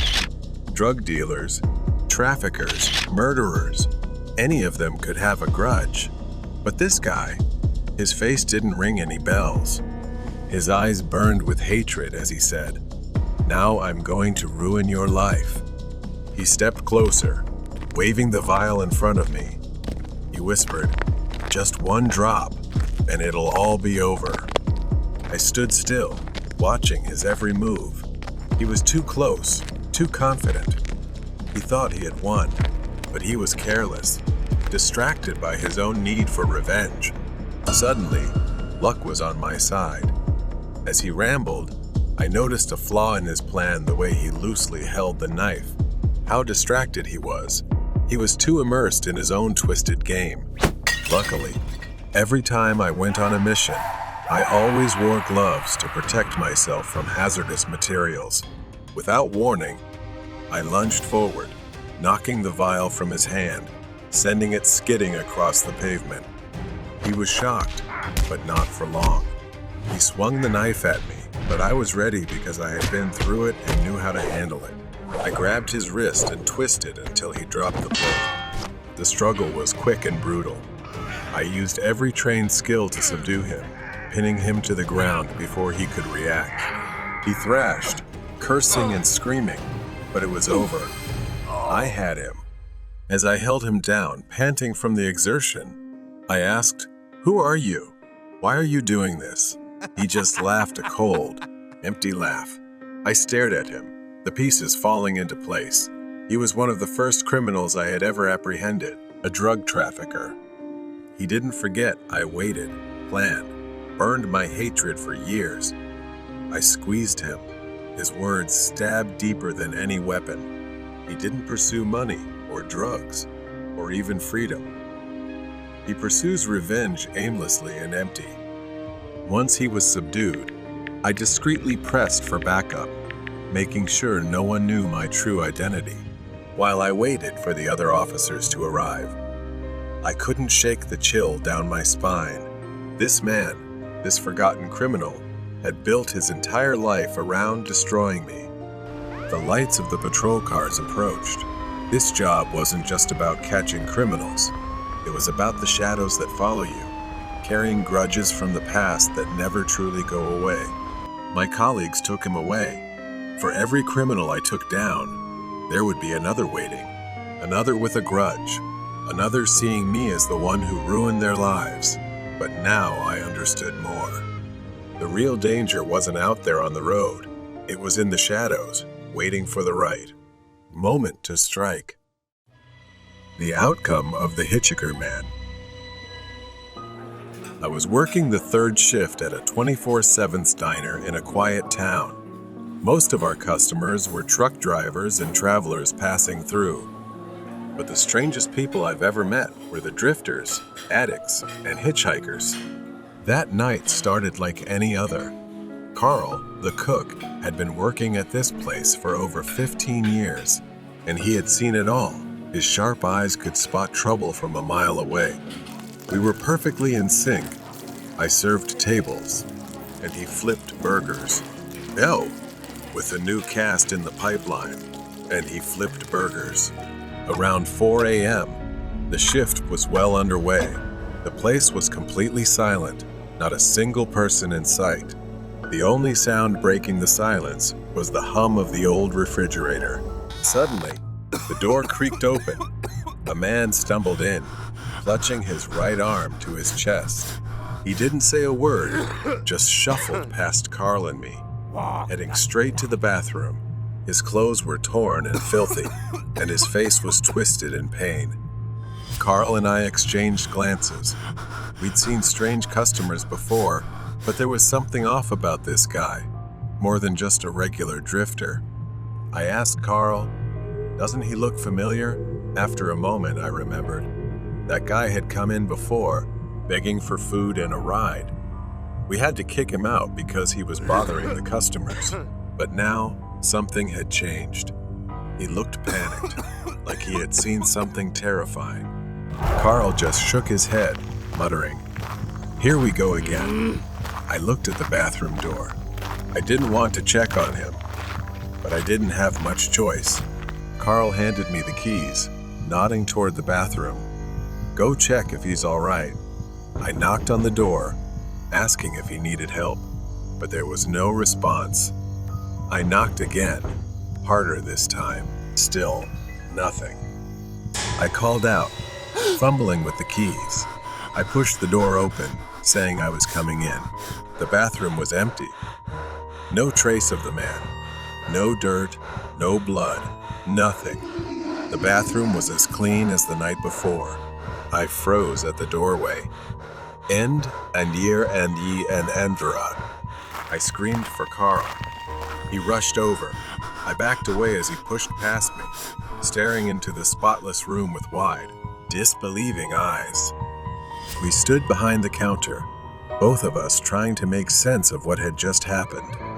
How could he have disappeared? I looked at Carl, but he had the same horrified expression as I did. Then I saw movement near the front window. The man was outside, staring at us. His face was worse than before, bloody, swollen, and his eyes were bleeding. But what froze me in place was how his right hand hung limply at his side, looking like it was about to snap off. His thumb was sticking straight up, unnaturally stiff, as if he was trying to hitch a ride. Before I could grab the phone to call 911, a loud noise echoed from the back of the diner. Carl and I rushed to the back. It was coming from the freezer. Someone was tearing into the food boxes. Carl grabbed a knife from the counter, and we slowly moved in. The man was inside, tearing open a box of frozen meatballs and pressing a pile of meat against his arm, like he was possessed. But his arm, it wasn't right. His hand was dangling, almost detached from his wrist. For a moment, everything went still. We locked eyes on him, witnessing something we couldn't believe. Then, at an unnatural speed, he bolted past us, kicked the kitchen door open, and ran outside. Carl and I stood there, too shocked to react. We had just witnessed the impossible. Carl hurried to the front, locked the diner doors, and turned off the lights, plunging the place into darkness. The only light now came from the neon sign outside, casting a dim red glow on the counter. I stood in the middle of the kitchen, my hands trembling. My mind raced, trying to piece together what had just happened. That man, if he was really injured, was moving with an unnatural speed and strength. And those eyes, it was like something else was controlling him. When I looked out the window, the parking lot was empty. There was no sign of the man. Carl stood with me, his face tense, his eyes scanning the darkness outside. I asked Carl what we should do now, and if we should call the police. Carl shook his head and said they wouldn't believe us, and there was no way to explain this. He reconsidered, slowly walking to the phone and picking up the receiver. But just as he dialed 911, the lights in the diner flickered. The hum of the refrigerator went silent, and for a moment, everything was still. Then, in the darkness, we heard a soft, slow tapping on the window. We bolted through the kitchen, with Carl leading the way. I glanced back just in time to see the glass shatter, and the man crawling through the window like a wild animal. Carl pushed open the back door, and we stumbled out into the alley behind the diner. Carl panted, glancing around. We need to get to the car. We sprinted down the alley, the man's footsteps echoing behind us. He was faster than I expected, his heavy breathing growing louder as he closed in on us. I could hear his raspy voice muttering something, words I couldn't quite make out. Carl reached the car, fumbling with the keys, urging me to get in quickly as the doors unlocked. I yanked the door open and jumped inside just as Carl started the engine. The headlights flicked on, illuminating the man standing at the end of the alley. Now he was covered in blood, his smile wider as he slowly raised his thumb again, rigid and grotesque, like a hitchhiker's signal. Tires screeched as Carl slammed on the gas, and the truck sped out of the alley and onto the road. I glanced into the rear view mirror, my heart still racing. The man stood motionless at the edge of the diner, watching us disappear into the night. We didn't speak for the first few miles, both of us too stunned to process what had just happened. We drove in silence for the next hour, trying to put as much distance as possible between us and that place, but I couldn't shake the feeling that it wasn't over. I eventually called the police to report the incident. To my surprise, they told us to head toward a location near the diner. They confirmed that a man matching that description had been reported. The man had been killed in a hit and run accident near the ramp, not far from the diner. As I got closer, I saw it. It was the same man. His body lay by the roadside, his clothes covered in dirt. But the eeriest part was his right hand, still holding that thumb up, just like before. According to the report, the man had survived the initial accident earlier that night and had been able to walk. His desperate search for help led him to our diner before he collapsed on the road. But there was more to the story. It turned out that this man had been involved in a series of violent incidents years earlier, hitchhiking across states and attacking those who picked him up. The police pieced together his history, a fugitive, infamous for attacking victims and vanishing into the night. The accident had broken his body, but it didn't kill him immediately. He had stumbled into the diner, seeking refuge, only to return to the streets, where he was eventually found dead. The police said he had been trying to use his injury to manipulate others. We were lucky to have escaped him.